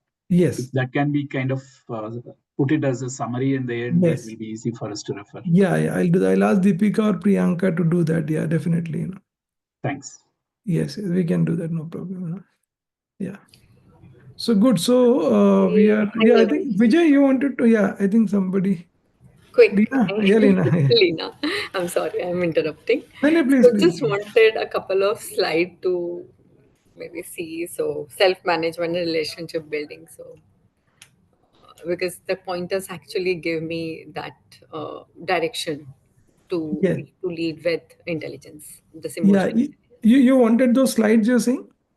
Just maybe show it so I'll write it. Oh, yeah. No, you can even, I'll ask, I mean, if you like to use the deck also, I can ask, is Sulba in touch with you or Deepika who is in touch with you? I got a message from Bhavna. So I'll ask Bhavna, if you can just send her an email that can you send the deck, I can send you the deck also, no problem. Perfect. You can Thank use the entire deck actually. No problem. Yeah, so good. Vijay, you want to share something? I see. Yes, Yogesh. It's just two things just wanted to share, personal and professional, what I'm Yes. going through right now. Yes. So personally, there are a few things that are happening, especially that is impacting me emotionally with family and in personal life as well. So Yes. in that way, that is indirectly impacting my mindset or the way of that I'm working or Yes. the concentration of systems building and Yes. all, especially in the Yes. startups Yes. environment. And professionally, like what I always do with the team members is whenever they come for me asking for any clarifications or something, I Yes. always try or make them to think about what is the Yes. scenario and what Yes. is their mindset or what kind of resolution they come up with. Yes. So, but that is making them to think like, why can't Vijay give us the answer direct? Why is Yes. Vijay asking a question again like that? What do you think, or what can Yes. be done in this scenario? If Yes. Vijay give the answer directly, we can go and do our work, right? So that's what they are thinking. But my Yes. my my, my only point is like if they think in that way, right? So maybe that can help them in further, and it can reduce the dependability. So that Yes. even if they Vijay is present or not, that doesn't Yes. matter for them. The Yes. situation should be like they should be handling on their own. That Yes. kind of accountability and all will help them, right, in Yes. wherever they go in future. So Yes. that's what I wanted to make them understand. But that kind of conflict arises somehow now or then. Yes. So So, these two are they just wanted to. so what happens, Vijay, is that there is a big gap between the intention and action. Okay, so your intention is what possibly they are not seeing that in the action, which means that, what are you communicating in the process? So currently, maybe the way you're putting across is sounding as if that, you're not wanting to help them with the solution, for example. So there is a very nice book, and I'm like Venkat did tell about the list of books, but I'm telling you because we are just only here with us together for 3 hours, but these books are very powerful, and I've been myself reading them. So I bring sometimes the crux of the book in the session. So there is a book called The Multipliers. You should read that book by a lady called Liz Wiseman. So you should read that book. And there is one more book I'll try to bring in. I'll share it. I just get the exact author's name. These two books will really help you. But read this book called Multipliers. So what happens is that, it talks about, how many times what you're wanting to do is not communicated to people. So there is a gap between what you're thinking and what you're communicating and what they are perceiving. So if you can fix this gap, this won't be the issue. So what they are going through, and we'll talk about that also as we go in the journey. But this book will help you to figure out what is happening with the team, why are they thinking that way. But you are in the right direction. You should not give solutions all the time. Let them think, because gradually that is how they will develop. So good. So we'll talk. Thank you so much for everybody, so nicely participating, because we are really a large group, 58 people. But I think we are able to manage very beautifully. We are at 11:35. Yeah. So we'll take a 15 minutes break. So you all should come back by 11:50. And as a group, what can we decide that you come late? So one idea that has worked in the past is that whoever comes in late, right, pays 5,000 into number of participant per minute. Okay, now there is a complimentary session, but this is a charge that Deepika was saying. That Leena is saying, I'll not go for tea only. Then in that case, yeah. So please go for tea, but do come back, by 11:50. You don't need to disconnect the Zoom. Just put it on silent. Turn off your camera, and I'll see you at 11:50. Yeah. So thank you so much. Yeah. So one big clap for all of you, for staying on the session. Yeah. I'll see you soon. Bye.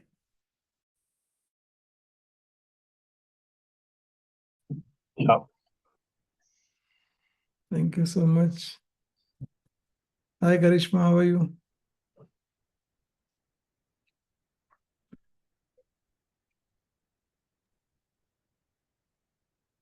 I'm doing good, Yogesh. How are you? Yeah, doing very well. Doing very well. Nice to see you after a long time. Yeah, I know. Good to have our I'm own. sorry I was in transit at that time, so I could not turn on the camera. Yeah, no worries, no worries. Hi, Prasanna. Welcome. Hi, Yogesh. Yeah. Sure. Good. So I think I am not seeing any revenue coming to me because everybody has come on time. Yeah.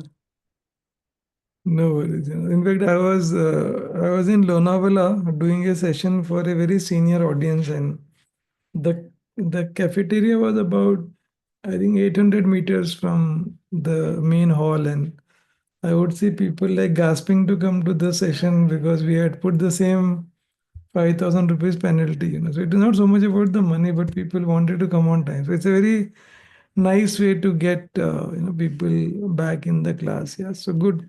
So you all can turn on your camera, whoever is possible. So we will begin our session. Yeah, and I think Deepika has posted some things on the chat. I can see that. Yeah, so yeah, thank you, Deepika, for yeah. So what I've done, team, I just realized I was talking to Deepika. I think Deepika, you posted the link 2 times. Just see if you can edit and remove one link. Otherwise, it's okay. So this also, what I have done is that I feel that there are some good books that I think all of us should read. I mean, as a leader, I think you'll find this very beneficial. So what I did on my website, Crossroad Leaders, I have put a section called Books Galore. So you can actually buy those books, and generally the Josh after the session is very high. So immediately there is a link for Amazon. No commission to crossover, but you can buy the books. So buy as many as you can. And one, I think, promise that I always take from people or my participant is that how many of you exercise like 3, 4 times in a week? Hmm. Just by raise of hands, yeah, I can see Sita. Yeah, those who are not a camp. So those who have not raised the hand or who have not been. So there's one promise that I want from all of you, that yeah, walk is also good, puja, but having some more rigor once in a while in a gym is very helpful, because what happens is that whenever you exercise, the body secretes endorphins, and whenever we are having any problem in our life, the body is secreting cortisol. So when you start exercising on a daily basis, the endorphins will negate the cortisol. So it is very important that you all should exercise from a emotional stability also. So those who have not been starting to exercise, yeah, Lina is doing every day, very nice, fantastic. Yeah, so those who are not doing, today only after you buy all the books, right? Go to the nearby cult.fit or whatever gym that you have, and pay the longest membership, and let Bhavna know after you have done that. And don't discuss with your family about that longest membership, because if you discuss, they'll remind you all your past limbic system that when you wasted so much of money in the past, you like using the treadmill to put up the clothes for drying up and things like that. So don't discuss all that. Just go and pay that. And if you really have a big argument, then give them my number actually. That you say that because of Yogesh we did this, you talk to him only. And I'll use all my AI skills to tell them how important. And I have seen so much of change in people when they've started to. So that is one. And then second is like reading book, at least, one book every quarter. And the quarter is not the McDowell quarter, but the January, February, March quarter. Because reading book is very important for all of us. As leaders, we have to really read the book so that it's not about the topic of the book. It's about also, your silencing of your mind for some time. So you read a book and you'll find solution somewhere else. So it's very important for you to read. And also, a lot of these stories when people tell me that, like they like my session because it doesn't sound as if it's a session. It sounds as if we are having a conversation as a friend. And those stories are very powerful to drive the point. And those stories have come from a lot of reading that I also do myself. So, and not only now, but when I was in my line role, I used to do that. Yeah. So let's start the next part of the session. We have time till 1 o'clock. So we'll try to cover the next part. So we did the foundation of, the emotions. So now we understand, and now we will look at change, how the change can be handled. So if you look at, I think I want to also ask you this question that, like, what are some of your thoughts that come to your mind when we talk about change? And how would you deal or think about it after learning about emotional intelligence? So, one is the thought that was, there always with you in your mind, and now after learning about emotional intelligence, how would you look at change? Meaning, do you think now you are like getting some idea about how I can manage change in those time with AI? Anything you can either share your response in the chat window, or you can even speak up, no problem. But I can chat window, I can keep reading. Yeah. Okay. So Prasanna is saying walking and yoga should be good enough. Oh, very nice. Yeah. I think perfectly okay, Prasanna. Anything is good. So first try to now know as how they are. Okay. Very nice. Very good, Ashok.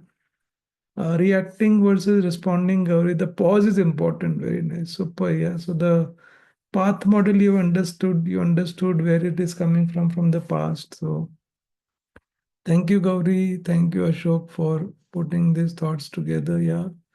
Lina says that I recently tried frame shift. It really helped me. Okay, very nice. Super. Very nice. Yeah, Lina, that also is very nice to think about. Vani says that change is usually uncomfortable. However, rationalizing it, ensuring the emotions of it doesn't hijack the oh my god, you're using the entire language, prefrontal cortex and hijack and all that. Very nice. Very nice, Vani. Perfect. I think this is so nice. So imagine if you start practicing all that, you can very nicely, yeah, I think Lina is saying other means also. Yeah, absolutely. I think, and I always say that earlier, I think the authors would not collaborate so much, but nowadays, every author is, trying to collaborate with other authors. So you will see Antonio Damasio talking about Richard Boyd is talking about Annie McKay. So they keep, guiding you in the journey as we go along. Yeah. So if you, as I was saying earlier, that earlier we used to use this word called VUCA, which is volatile, uncertain, ambiguous, complex. But now I think for last couple of years, there is a new term called Bani.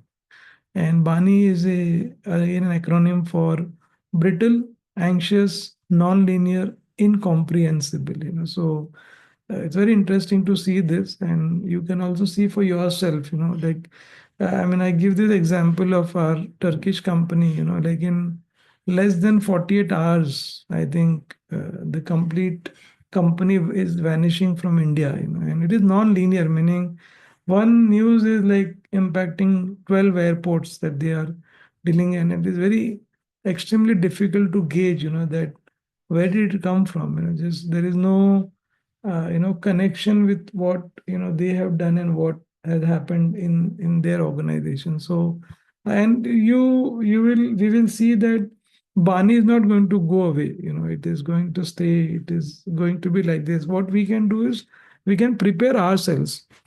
And I sometimes even give my own example of crossover when we like any other training company when COVID hit. All of us were in the same situation, especially training companies, because I think mostly the training companies are hit mostly because that is a big budget that get cut in most organization. And same was with us. And two things really helped us. One is that from the beginning when we started, we have kept aside some amount as a as a corpus fund, you may call it. So today we have certain salary for certain number of months in our banks, untouched, and we keep doing this even now. So which means that for a period of time we don't have to worry if we don't have business. And since we had that cushion in our bank, we as a team started thinking that what can we do when there is no work that is coming to us.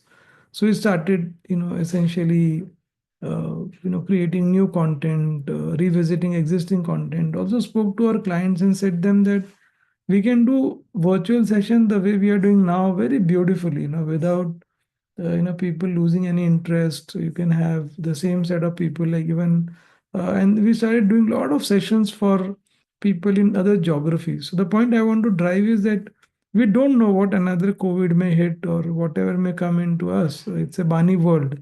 How do we handle that is very important. And most of the changes, if you see in the world, are not successful because I think the way we are now learning in the session today, people are really not understand, like not using the science of emotional intelligence. So you can see this is from Gartner, and it says that 64% of the change do not meet the desired result. And you can see now, imagine, if we are like so many people coming with so many limbic in our organization, what would happen when so many people come together?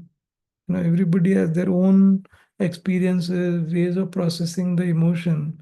And how will any change succeed unless people are doing right side processing, people are not letting their amygdala get activated, people are not using the past. So if there is a past change experience that has not gone well, there is a high chance that they will apply the same template in the current change also. But imagine if we were to not let them continue with that limbic responses. Yeah.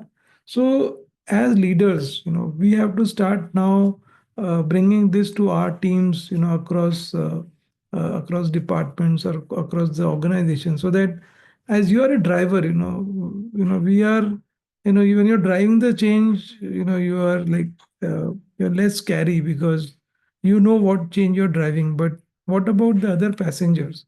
And hence, when I am talking about you guys going and training other people, is because while you may have learned all this, but unless the entire organization, like when I was talking to Pooja or Ashok or whoever in the class today, can we go and train more people and be more considerate to those passengers to bring them up to speed the way you have come to speed? And as I was talking, there is a very beautiful framework by William Bridges, and it's a very nice framework. And I think no matter how soon or how fast you want to run, this will help us to really make changes very nicely. So if you look at this is like a river, okay, and say we are on the this side of the river, and then we have to take people on the other side of the river. Now, when you're doing this, many a times in organization, we don't look at the people side of change. We only look at the process side of change, wherein we prepare a lot of project plans, we prepare a lot of, say, uh, KPIs, we look at roles and responsibility.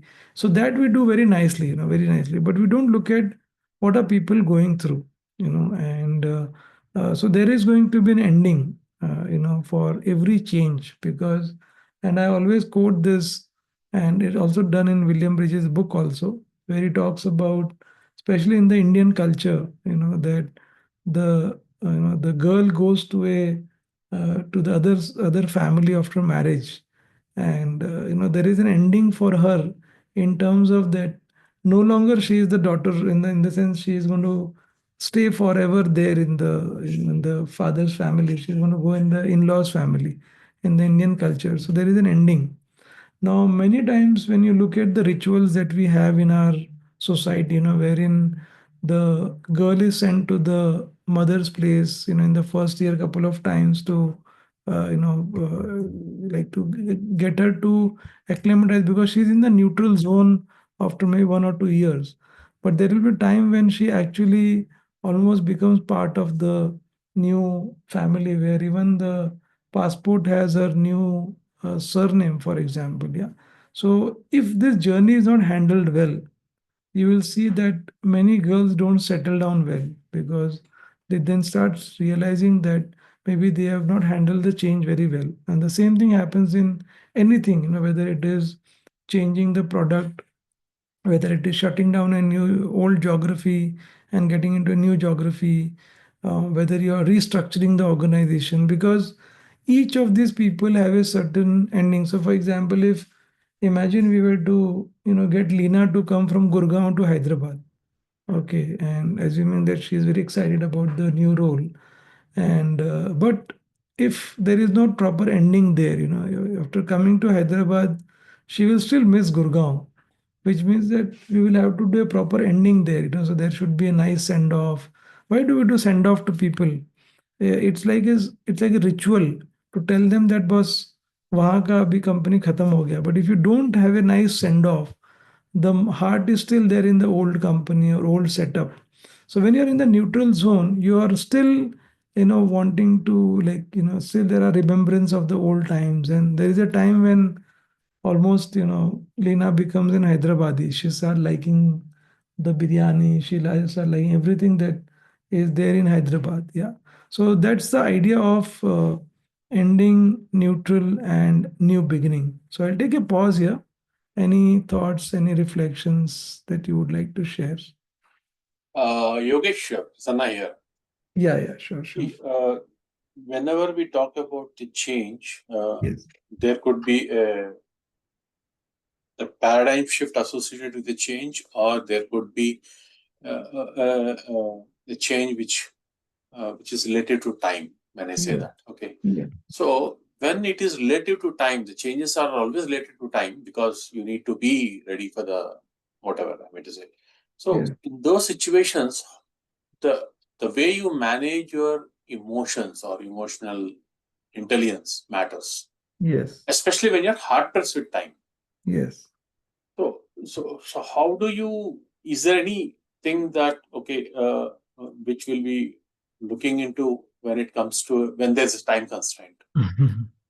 So, in fact, Prasanna, when there is a time constraint, this becomes even all the more critical, because Exactly. you have to get the ending done. So, the idea is not so much about the time. The idea is about, are we even recognizing that there is an ending for people?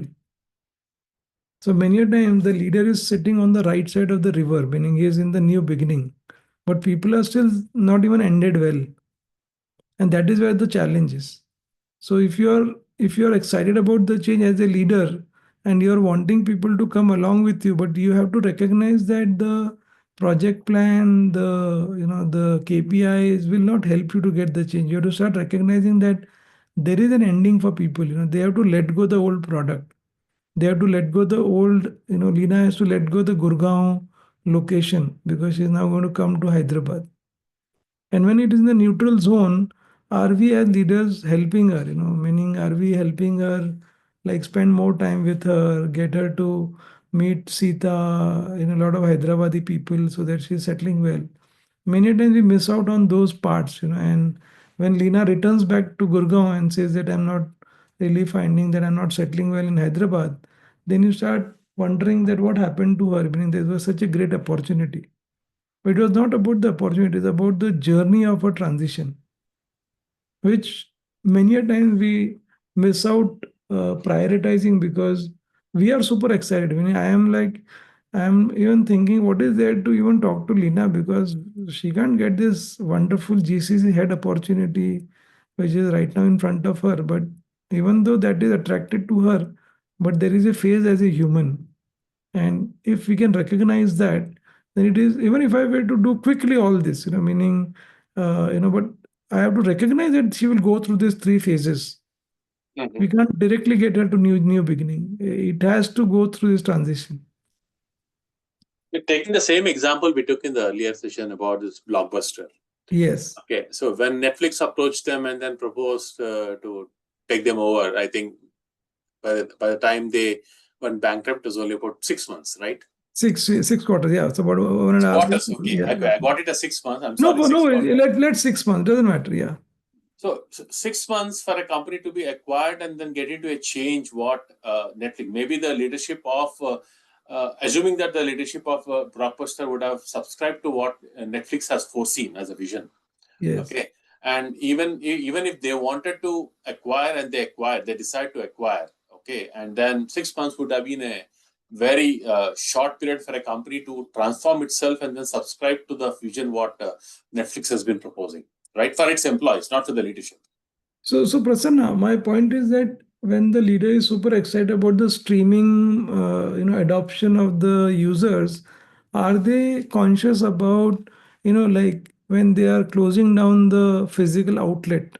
Mm-hmm. Is there a ritual to invite all the families of that particular locality and say that, oh, today is the last party that we're having together. We're going to watch this movie on our video cassette recorder, which we are not going to use anymore. And usko ek haar pehna ke we are going to put it as a photograph and put it as an antique in our home. If they do that ritual with all the employees, then the detachment will go away. See, Okay. why do we do all the rituals when somebody goes away, right? Why do we have this 12th day ceremony, 10th day ceremony? It's all a way to handle the transition. And today, many of our rituals are no longer there in the society. And that is one of the reasons that we are having a lot of mental issues now in the society because we have forgotten the importance of those rituals. Why should a girl after marriage, go back to the family in the first year couple of times because she's still having a lot of attachment, limbic experience of that family. Today, many a times the generation does not even care about the ritual. And hence you will see so many separations happening in the society. Agree. So the point is that if Blockbuster's management team would do, say outlet by outlet, an event which tells them that, oh, and then show them the new future, saying that today we are serving only 500,000 of population in America. With streaming, we'll go to India, we'll go to Brazil, we'll go to North America, I mean, whatever the countries you want to talk about. Then suddenly people start saying, oh, this is fantastic. I always wanted to go to Kumbh Mela. But now with Netflix starting in India, maybe I will have a chance to go and look at Bollywood star starting a new series on Netflix. We never know. So that new future has to be also shown, but the ending has to happen. So when they start seeing this two combination, that oh, ending is also happening and I'm seeing a new bright future. Otherwise, if you don't do all this part, then they will say, but I don't know what this management is going to do. I mean, I have enjoyed this meeting the family for so many. So now you're realizing that, oh, there is a benefit of me going to Netflix. Yeah. Yeah, Vishu. Yeah. What my observation is, people like always change, but when actually like they have to change. Like people not like being changed because they want to come out of their comfort zone. So that is the challenge they face to not to ready to come out of that comfort zone. Is that is the area you are talking about, the neutral zone, or Yes, yes, okay? absolutely. Absolutely, Vishu, So while the phases may have, as Prasanna was asking, it's not about the timeline saying that, minimum 3 weeks should be in ending, 5 weeks should be neutral. No, we are saying that even if it happens in 3 days, doesn't matter. But there has to be these three phases that should be budgeted in your project plan. Meaning, if you're on the other side of the river, you should not be upset. Okay, I mean, I gave the best offer to Lena in a great company. Why is Lena not even coming? Arey Baba, she is in Gurgaon. You don't have the kind of setup that we have in Hyderabad. It's such a different environment. Our friends are there. So Lena, sorry we have used you as a character in our It's session. okay. I'm glad. Yeah, please. But that's the right thing. Actually, the when you spoke about me, actually I kept myself in that position Yes, and felt connected. yes, That yes, what if I am actually going to change the job and yes, have to move yes. cities. So Absolutely. thank you. Yeah, Lina, and I tell you, I mean, and this is not only, and I am telling you example of the marriage because I had my, son getting married, and I could see my daughter-in-law going through this transition. And one of my participant, I did a session in last year in September, and same thing, his son was getting married, and I mean, uh, he is coming from a very orthodox family, and I told him that just be mindful about how your daughter-in-law is settling in your family. And you could exactly see this happening. She was like in between, confused. She was not really accepting him as his new father, because still remembering the earlier father. And I said, there's no problem in having two fathers, okay, but you have to appreciate that she has lived with the other father for like 25 years. So it won't happen in 25 months. But for that, you have to ensure that you're sending her back. Don't put your own rules in the place. Because human beings are very irrational at times. What you might think that, Arey, what is there? She can just go and come back in 2 days, but maybe she takes 5 days. Doesn't matter.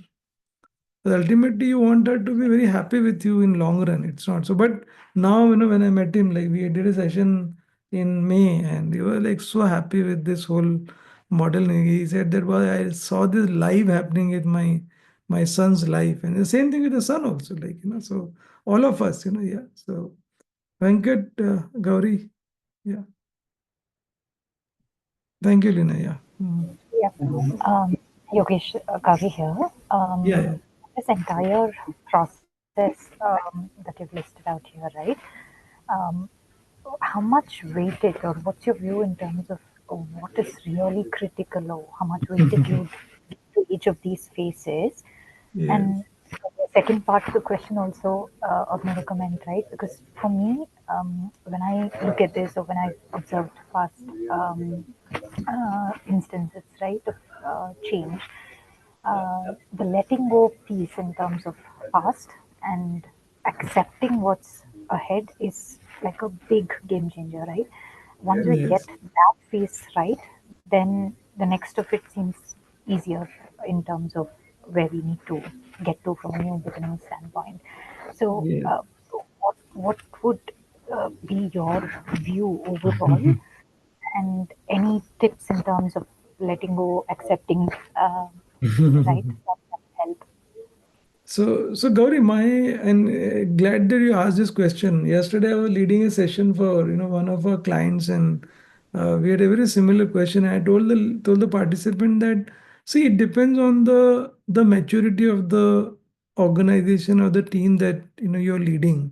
So even today, while I don't see a COVID coming, but very periodically I keep telling my team that we are going to constantly change. We are going to continue to like make changes in our content, our delivery, our clients. So you have to constantly keep preparing your team, so that it's never the same day all the time, so it is not like a one day affair, so how much do you bring in those elements, how much do you also start bringing examples of those change, because many a times I have seen that my team only tells me, so let's do this, let's do like this. For example, the 10th year 10th anniversary event of running this complimentary session would have maybe also discussed with the team. So the idea is that don't wait for that change and then you start implementing. You start. So if you do that ahead of time, meaning you are preparing, then your ending will be much faster. So maybe if you're an organization, when you're observing that currently you're not very strong in change, the ending will take longer time. But you prepare, then the ending and neutral will be much faster. So it is the, and again the Bani world, meaning what is the change that you're looking at. If you're going to really dismantle the very foundation of the organization, that can be very dangerous, and you can see that happening like in front of our eyes, like how Rapido is evolving as a company, and how it can erode some of the existing players very quickly. So if you're getting your teams to also prepare for that, then they don't mind making those changes. If they think that, oh, we have got the IPO and we are the going to be the ruler for next 10 years, then you should give this example of Blockbuster, which is also not a new example, but it is there. Or you can like talk about many companies that were like the darling of the stock market and they're almost filing bankruptcy now. Yeah, so keep preparing, and also for ourselves also, like, so after COVID's experience, our team at Crossover like are almost ready to take on any change that our clients are saying. And even today, like Tina is one of our client here on the call, and we always tell Tina also that we love clients telling us that, oh, this content we want to make this change, or we want to make this change, or we want to, because we realize that that is helping us to be very competitive in the market. So we are not attached to a particular William Bridges framework only. So if Gauri tells me tomorrow that, oh, I think we've got Phil Worth new model is much better for Bani, we will say, okay, no problem. We will adopt that, because maybe William Bridges was good at certain point, but there is time to change. So we have changed our content so much over the years that we are enjoying that change in our organization. Yeah. So Gauri just look at, and it's very individual, very contextual. But the good part is that if you start practicing what you're learning today, you will have very less stress when the real change comes, because you're almost like looking for the change. You're enjoying. This is a Bani world. Yeah, things will keep changing. So your entire metabolism, the parasympathetic system, will not be activated too often. Yeah. Yeah, Venkat, you Thank you. wanted. Yeah, sure, Yeah. sure. Um, so Yogesh, this is about, when we talk about emotions, one is about the long-term emotions and another are the short-term. Like short-term is the amygdala gets triggered and we do an immediate reaction, right? Yes, The yes, long-term is like my own biases, my yes, own bonding to something, my own identity, ego, yes, or prejudice, hatred. What happens is it fixes me inside a frame of mind, yes, and I don't even realize that it is like I'm caught in a matrix, right? yes, Now if I have to, like the example what you told about Blockbuster, if they had to think outside of that frame of mind so that they understand what kind of threat they are going to get, it's yes, very difficult to get out of that long term emotion. Short term, okay, count five, yes, then take a deep breath. That is yes, short term, so just yes, 1-2 minutes. But whereas this long term emotions yes. fixes you inside the frame. So how do you get out of that frame so that the change can happen? Yes, yes. So Venkat, what hence when you look at the self-awareness, self-management, social awareness, in one of the things, and why am I asking you to read books as a practice every day? Because what is happening, it's not about that book. It is happening that when you're sitting and reading something, something else will trigger in your mind. Hey, maybe I never thought about this, and can this impact me? When Rapido is taking over something else, can my L&T IT also get into that trap or whatever. So you are basically the fixatedness that you're experiencing right now. The practice of self-management will dilute that.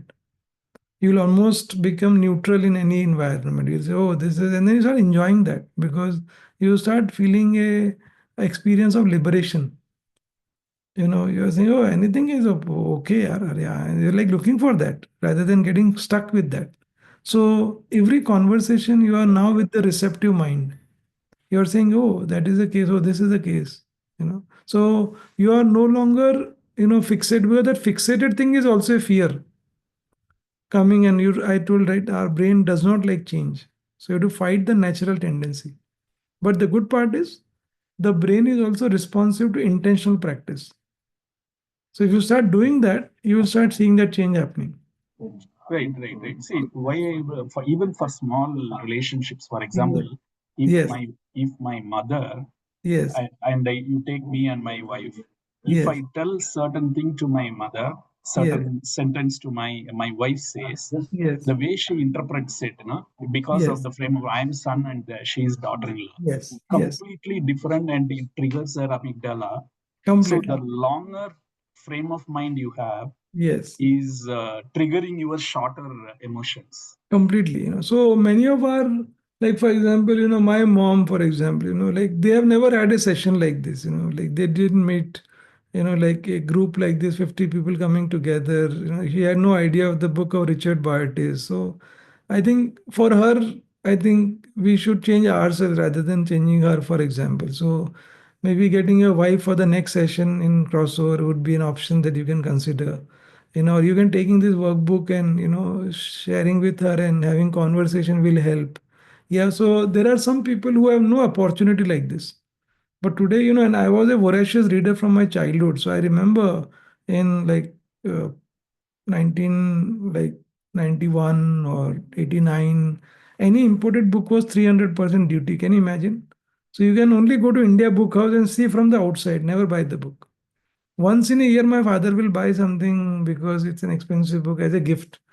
Today, you go to Kindle, 190 rupees, you get 1 million books, which is like a golden period for all of us. Meaning, so if we are not using this to our advantage, like, yesterday, Atul Gawande spoke in the Harvard lecture. Today morning, I was listening to him. Amazing. Atul Gawande is an Indian born surgeon in America who has written books like Checklist Manifesto, Mortal. Amazing speech he talks about. The point is, no longer I have to pay anything to get myself upgraded. It's all free of charge. Yeah, but we should take advantage. We should put a structure in place. So for like 16 years, every day morning when I go for a walk, I listen to one of the other authors. Okay. Now, whether I will use that Atul Gawande in which session, I don't know. But the structure and the routine makes me very natural at all this. Meaning, so my session is not like any teaching to you. It is like conversation. So put that structure and you will start enjoying the dilution of the fixated mod. At some point, you will start seeing others fixated, and you start really enjoying the fixatedness of others, getting upset with them. Yeah. Right. Thanks. Yeah. Good. Hi, Tina, you want to ask any question? Yes, Yogesh. Yeah. When the change becomes difficult, sometimes when the cultural differences also become a part of it, right?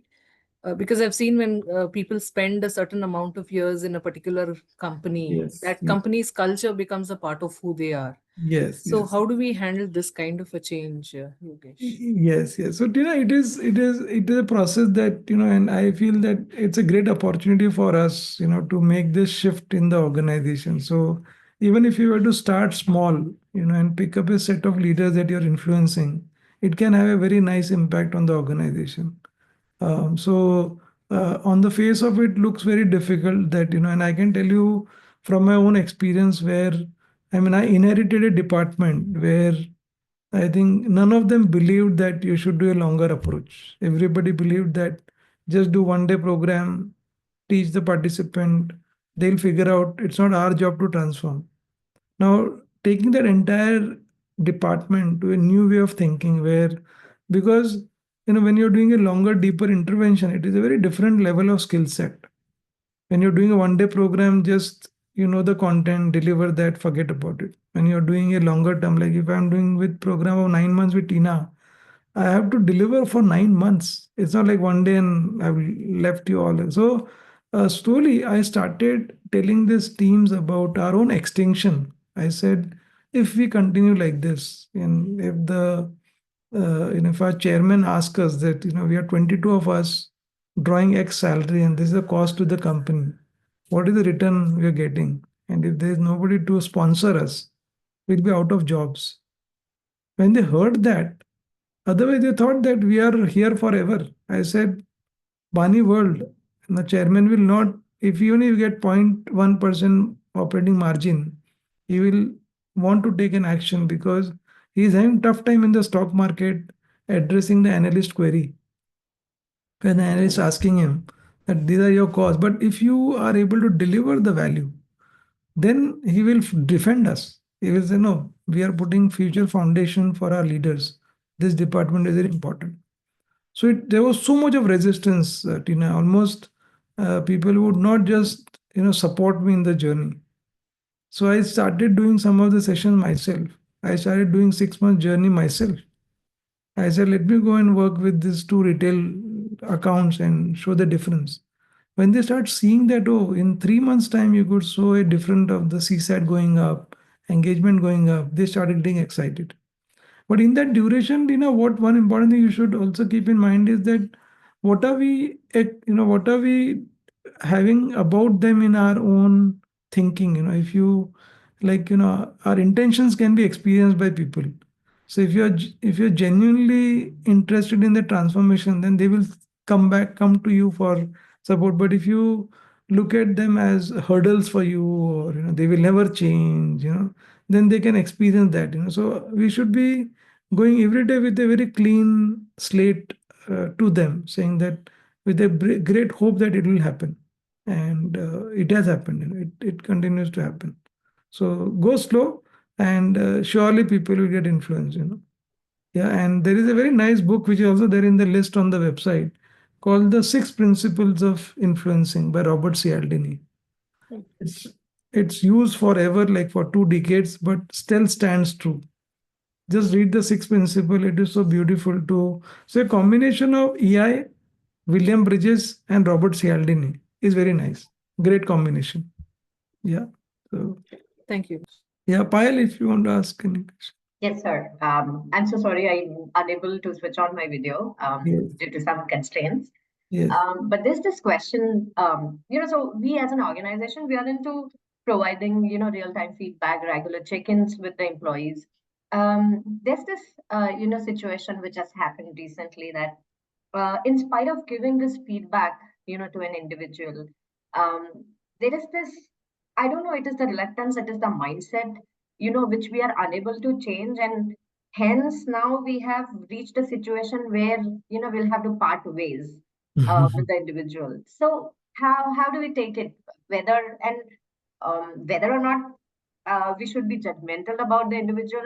If at all I see this, frame in front of me where you have mentioned the ending, the neutral zone, and the new beginning. How we should correlate this, with the individual. So this, I would say, Payal, that my my suggestion is that many a time is not about the what of the feedback. It is about how of the feedback. Meaning how people are even giving the feedback and what has been the earlier experience. So imagine a person earlier who had given the feedback and he was laid off. Okay, and so in his limbic, it is always playing that mind that the moment I accept the feedback, I will be laid off. For example. Now, how do you handle that conversation makes a big difference of, whether you want to. So I would say that you should give it one more try and, try to see with our session today and see what is the past experience that is stopping him from taking the feedback that you're giving. Including like, so there are two very nice framework if you can look at. One is epic and basically preparing for the feedback. So many a times when we give feedback, I think we don't put enough time in preparing for the feedback. So the moment there is a resistance, our intentions start changing, or we don't take enough data to talk to the individual about that. So we are like not keeping a proper record. So what is happening is that the earlier experience of this guy is coming up very profoundly in his behavior. So he said that again Payal will give me this feedback and I'll get laid off. And and now with you also thinking about separation, if that is the case, then it will again make him to re-experience that, oh, what I thought is really true.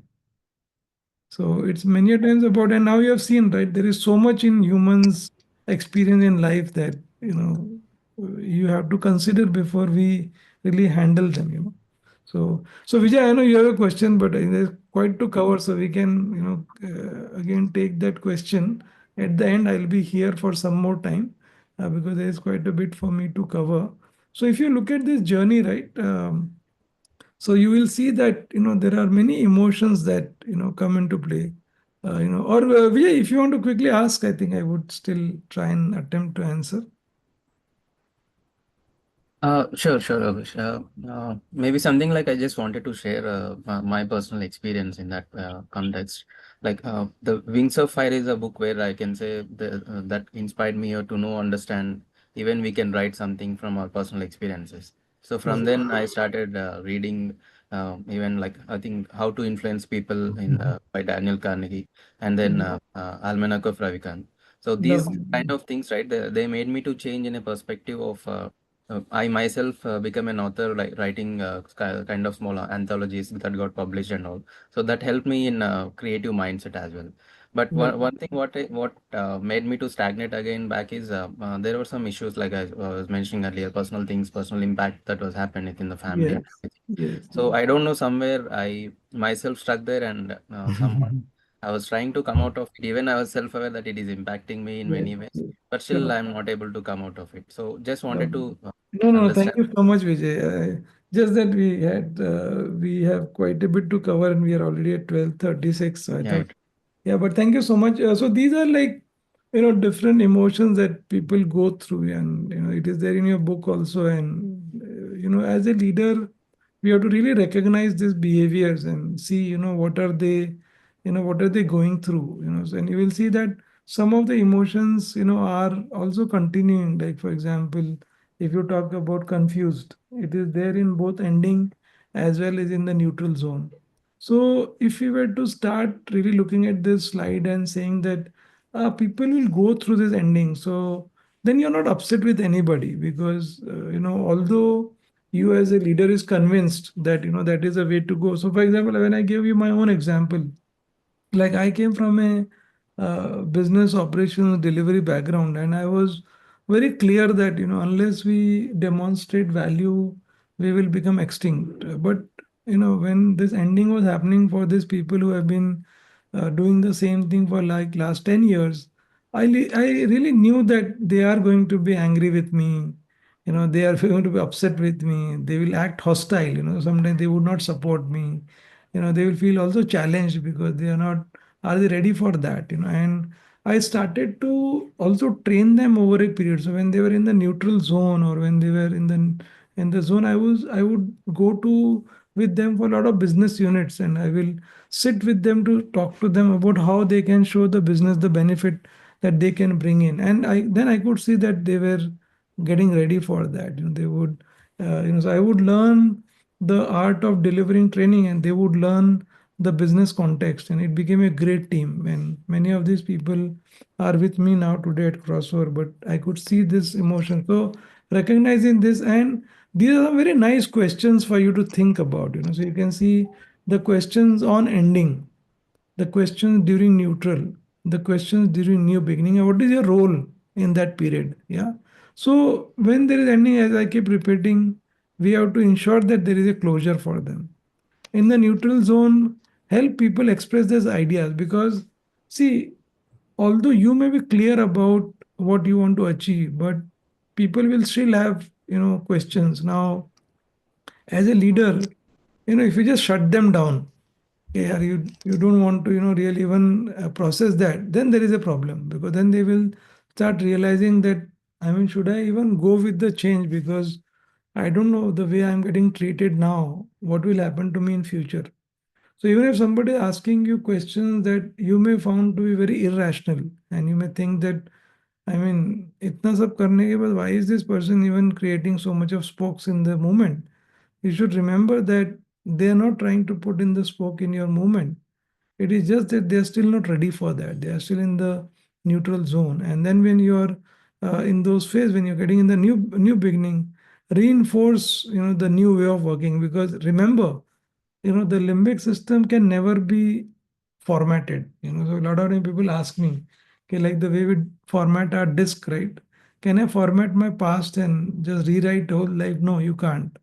Your limbic can never go away. It will always be there, but you can create new experiences. So when people are in the new beginning, reinforce the new way of beginning by communicating 10 times. Like जैसे हम लोग हिंदी में बोलते हैं ना, उसका Dindora पीटो. So you should like be doing dindora beating or playing the trumpet on top of the voice to ensure that new things happening. And there are some very interesting actions that managers or leaders can take in the whole journey. So whatever you saw where the questions and some ideas, here is some more detailing of that, in terms of acknowledge the sense of loss, doing some ceremony, as I was talking about, many ceremonies. There is an important to that ceremony, and don't put down the previous way of doing things, but remove the excuses to hold on to them. So like you should not like just what I could say is that just bulldoze the previous way of working. Because remember, the system that you're trying to dismantle or discontinue was also at one point in the new beginning, meaning people really loved that. Like, for example, I worked on, AS400 machine in 1988. Now, the current MacBook that I am using right now is more powerful than what I saw in AS400, for example. Yeah. Now, in that phase when I'm doing, I'm not dumping that. I'm saying that if I had not done that, I would not be here, for example. So when people are doing the old ways of doing things, don't put them down, because there is somewhere they still have the attachment. But bring in that, what is stopping them from moving to the next phase. So with the appreciation for past, you are creating something for the new. And similarly, if you go in the neutral zone, right? So like you should be aware that people are still maybe wanting to go back to their old ways. But if you want to be in that phase, how can you recognize successes? So if there is one success, amplify that, which means people will then start saying, oh, we are moving in the right direction. I think we should continue in the direction. And that period, people will express ideas. So you can even ask them, because sometimes when we make the change, we cannot visualize everything that would happen in the change. So are you able to also appreciate people's ideas? And that is where, so when Gauri asked me this question, so Gauri, here is where I think it will play a very important role. When people are able to express their ideas and be part of the change, the next change they will, your time to handle the ending will reduce. The next time to handle the neutral zone will reduce, because now you are not owning the chain completely. You are letting people own the chain, whereas maybe in the earlier experience, people didn't go through these phases. So they were just being told for the change. They were never asked about what the change is happening, or even when they were asked, they were asked in a very rushed manner. There was no ritual, there was no time that was given for them, and hence they've experienced that like that. So if you do that new experience neutral, you will start seeing a different change in future. And this is the new beginning, where you are basically like really enjoying the change. You are providing opportunity for them to practice. You are recognizing the milestone that you have achieved. You are sharing the success with other teams. And Tina, your question on how do we lead that, slowly if we do it in one area, right, I think it will spread very beautifully to other areas. So you have to also make an attempt to make this happening. And to do that, there is all this, like this communication that also is very helpful. So you can bring in that communication. You can use this holding. So whenever I show this to my participant and I ask them this question, that which of them you use it currently and which of them you don't use it so often, And you'll be surprised that a lot of them participants say that, oh, I mean, we never thought that it should be a combination of multiple forum. We just communicated the change and started on that. But now you are saying us, so one-on-ones for people who have got a past limbic experience that you think that they could be not aligning to the new change. It could be creating newsletter that goes to the entire organization, pre-wiring the stakeholders that, if people come to you and bring up the issues, they should be equally supportive as you are. So it should not sound. So for example, when I was talking about the change that I made, so I really pre-wired my manager and my manager's manager. I said that, see, there is a big resistance from my team to the new way of working, and some of them know you more than they know me because you have been their super boss for last maybe 8 to 10 years. So they'll surely come to you with the complaint that Yogesh is pushing us in that direction, and I want to pre-wire you so that you give the same message that if we don't change, we are going to become extinct, and that would help. So you, many a times we don't do that because we think, it's, I think, good for them. Why are they even resisting so much? And ultimately you have to walk the talk, which means I can't tell my team that you go and deliver a session on crucial conversation without me demonstrating the new way of delivery. So it is not just about the content, it was about the context that we are bringing in the whole direction, so that we do that. So this is again a very nice vector which is there in your book. Take a look at it, use that. And I know I'm covering quite a bit in today's session, but these are all very beautiful pointers for you to see how you can do that. Yeah. So this is like I'm coming to the last part of the change, and then I'm going to just spend a little bit of time on this this emotion called anxiety. But I want to just spend a minute on this slide, and it's a very, very powerful slide which kind of summarizes the key principle of managing the people side of change, where you have to end before you begin, which is such a profound statement that many times we just jump on to beginning without even thinking what is the ending for people. Between the ending and the beginning, there is a gap. This gap is can be very creative, very powerful.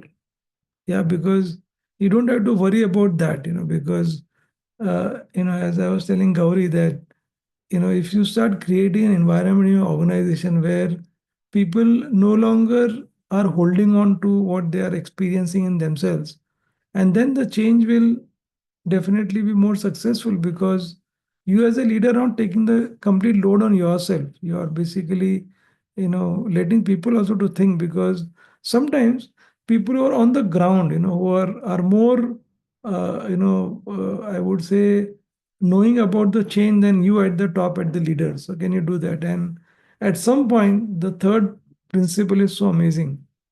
Transition is a source of renewal. Can you imagine that people no longer see that as a threat? They start seeing that, अरे मजा आ रहा है. I think when I'm changing, I'm enjoying. And last is also very important, that people go through transition at different speed, which means all of us that we are in the class today, including Payal, Prasanna, Venkat, I'm just calling out names who had a chance to speak, but each of us have different transition. When Venkat spoke about his family, and so he has a different journey of his life altogether. So these four principles, if we can keep in mind, I think no matter what the Bani world will tell us, but I think it really will help us, transition through that. So I'll just unshare the screen and maybe ask your views, or whatever you want to share about whatever you've gone through in this journey. Yeah.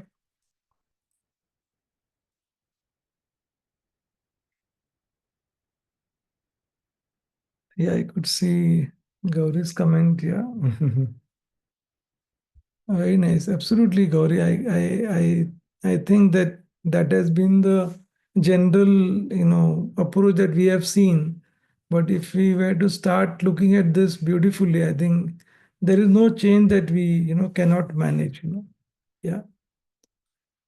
So any other thoughts, any questions? Hope you guys find we're just at the end of the session. We have 10 more minutes left. I just have one single slide on anxiety, which I will just narrate you in a minute. But anything that you want to share uh, about the session that we have gone through? Yes, Sita, please. So I think, as Gauri mentioned, we are very careful about change. We go over the board planning for it, setting the processes, stakeholders, roles described and everything. And the crucial thing of actually communicating that change to the individual is something where we miss out, right? Not intentionally, probably, but when all the rush and assumed status of saying that, okay, because the boss knows, the team would know, or the manager knows, or the team would know, the coordinator knows, so the team would know. But as you said, each individual has a different pace of adapting to change, or accepting change first and then adapting, of course.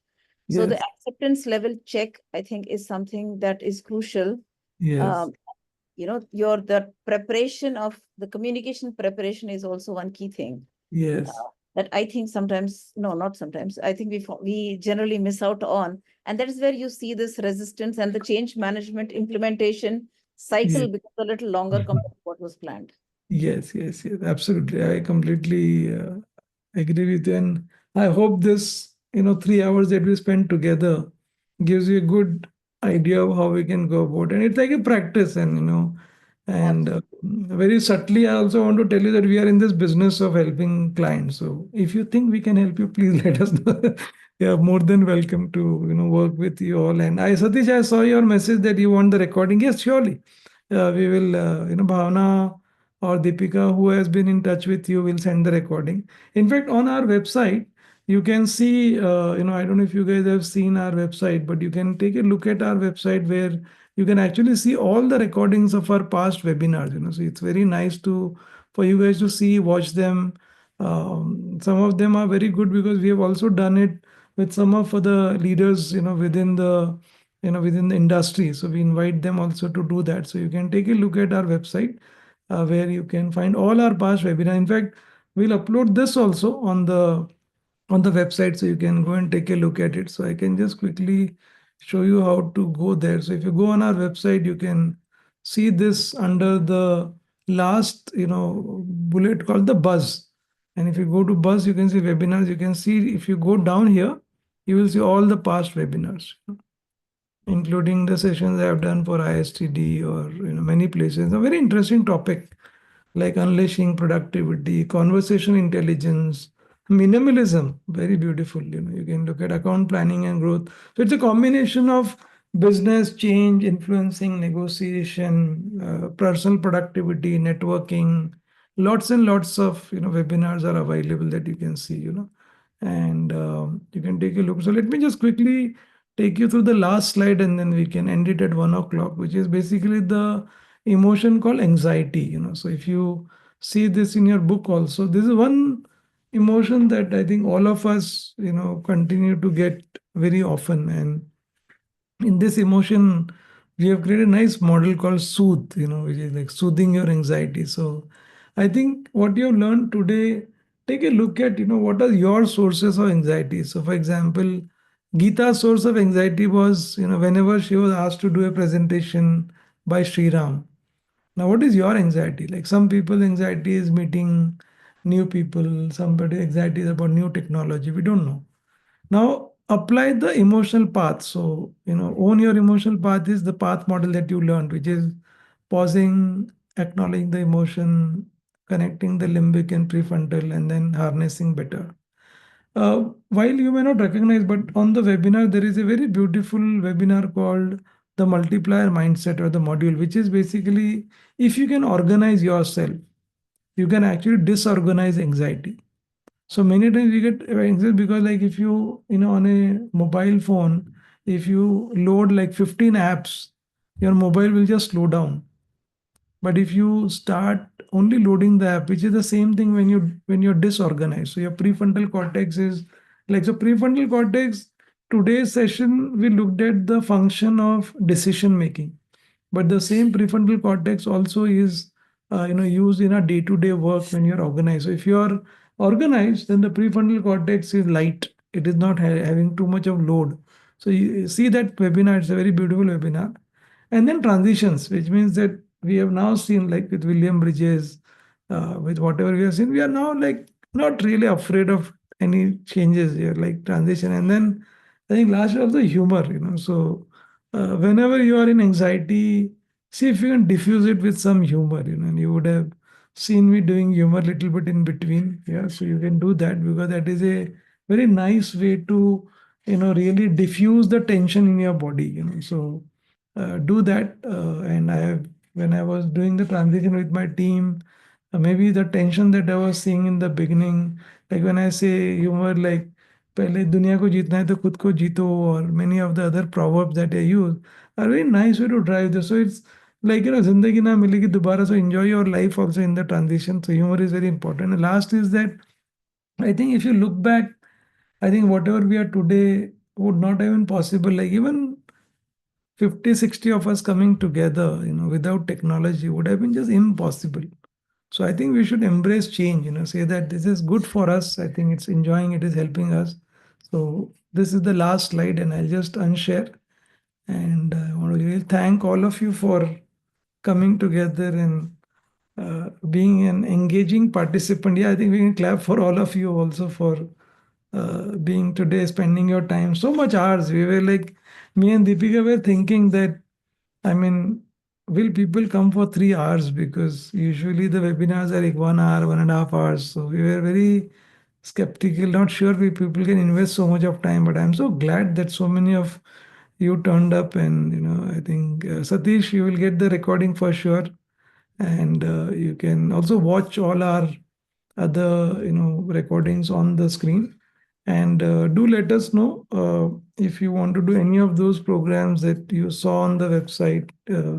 Many of you, I know that you have attended my webinar and then you invited me to your company. So we are 60 of us in the organization. A lot of people who are full-time and then impaneled consultant facilitators. We have a very nice operations team, a in-house content team, in-house mentoring team. So we run like longer journeys. So we do like 6 months, 12 months, 18 months, where every month there are sessions. And like, for example, this session is called as the Building Change Agility session. So you will see on our website, you will see the detailing of all the programs that are there. And the reason we do it in this format is that, so today you learned, right? You had so many questions, Payal spoke to me, Prasanna, so many of you asked Ina. Now imagine if you do in a journey format and you go and try this out. And if you know that, our team is on your side, then you can have a conversation with us saying that, hey, we tried this, it didn't work. So we can give you another way to handle the same thing. So hence we do a longer approach. And we do some work outside India also. So we do some work in Malaysia and in Dubai. And obviously, a lot of our participants, whose companies are in India, but they are based in different parts of the world. So we've done session for Germany, but these are Indian companies, not the companies there, but their employees are there. So we do that session, yeah. So thank you so much. I think your body language is not saying that you are running, you're rushing to exit out of the session. We were still 45 people right in the session, which is so fulfilling for me. Yeah. So we'll be in touch. So whoever is your contact at Crossover, keep them updated. And you can also send me messages on LinkedIn if you want to have a conversation, you want to deal with something. Yeah, and thank you so much. And then I look forward to, if you're free on 10th, do join us. I am doing a session on building trust. And as always, we have our own models that we create. So we create a very nice new model I want to share with all of you when you come on the 10th of July. Yeah. Okay. So thank you so much and have a nice day ahead and enjoy whatever you have learned to practice, and let's stay in touch. Yeah. Thank you. Thank you. Thank you very much. Bye. Thank you. Bye. Thank you. Thank you. Bye.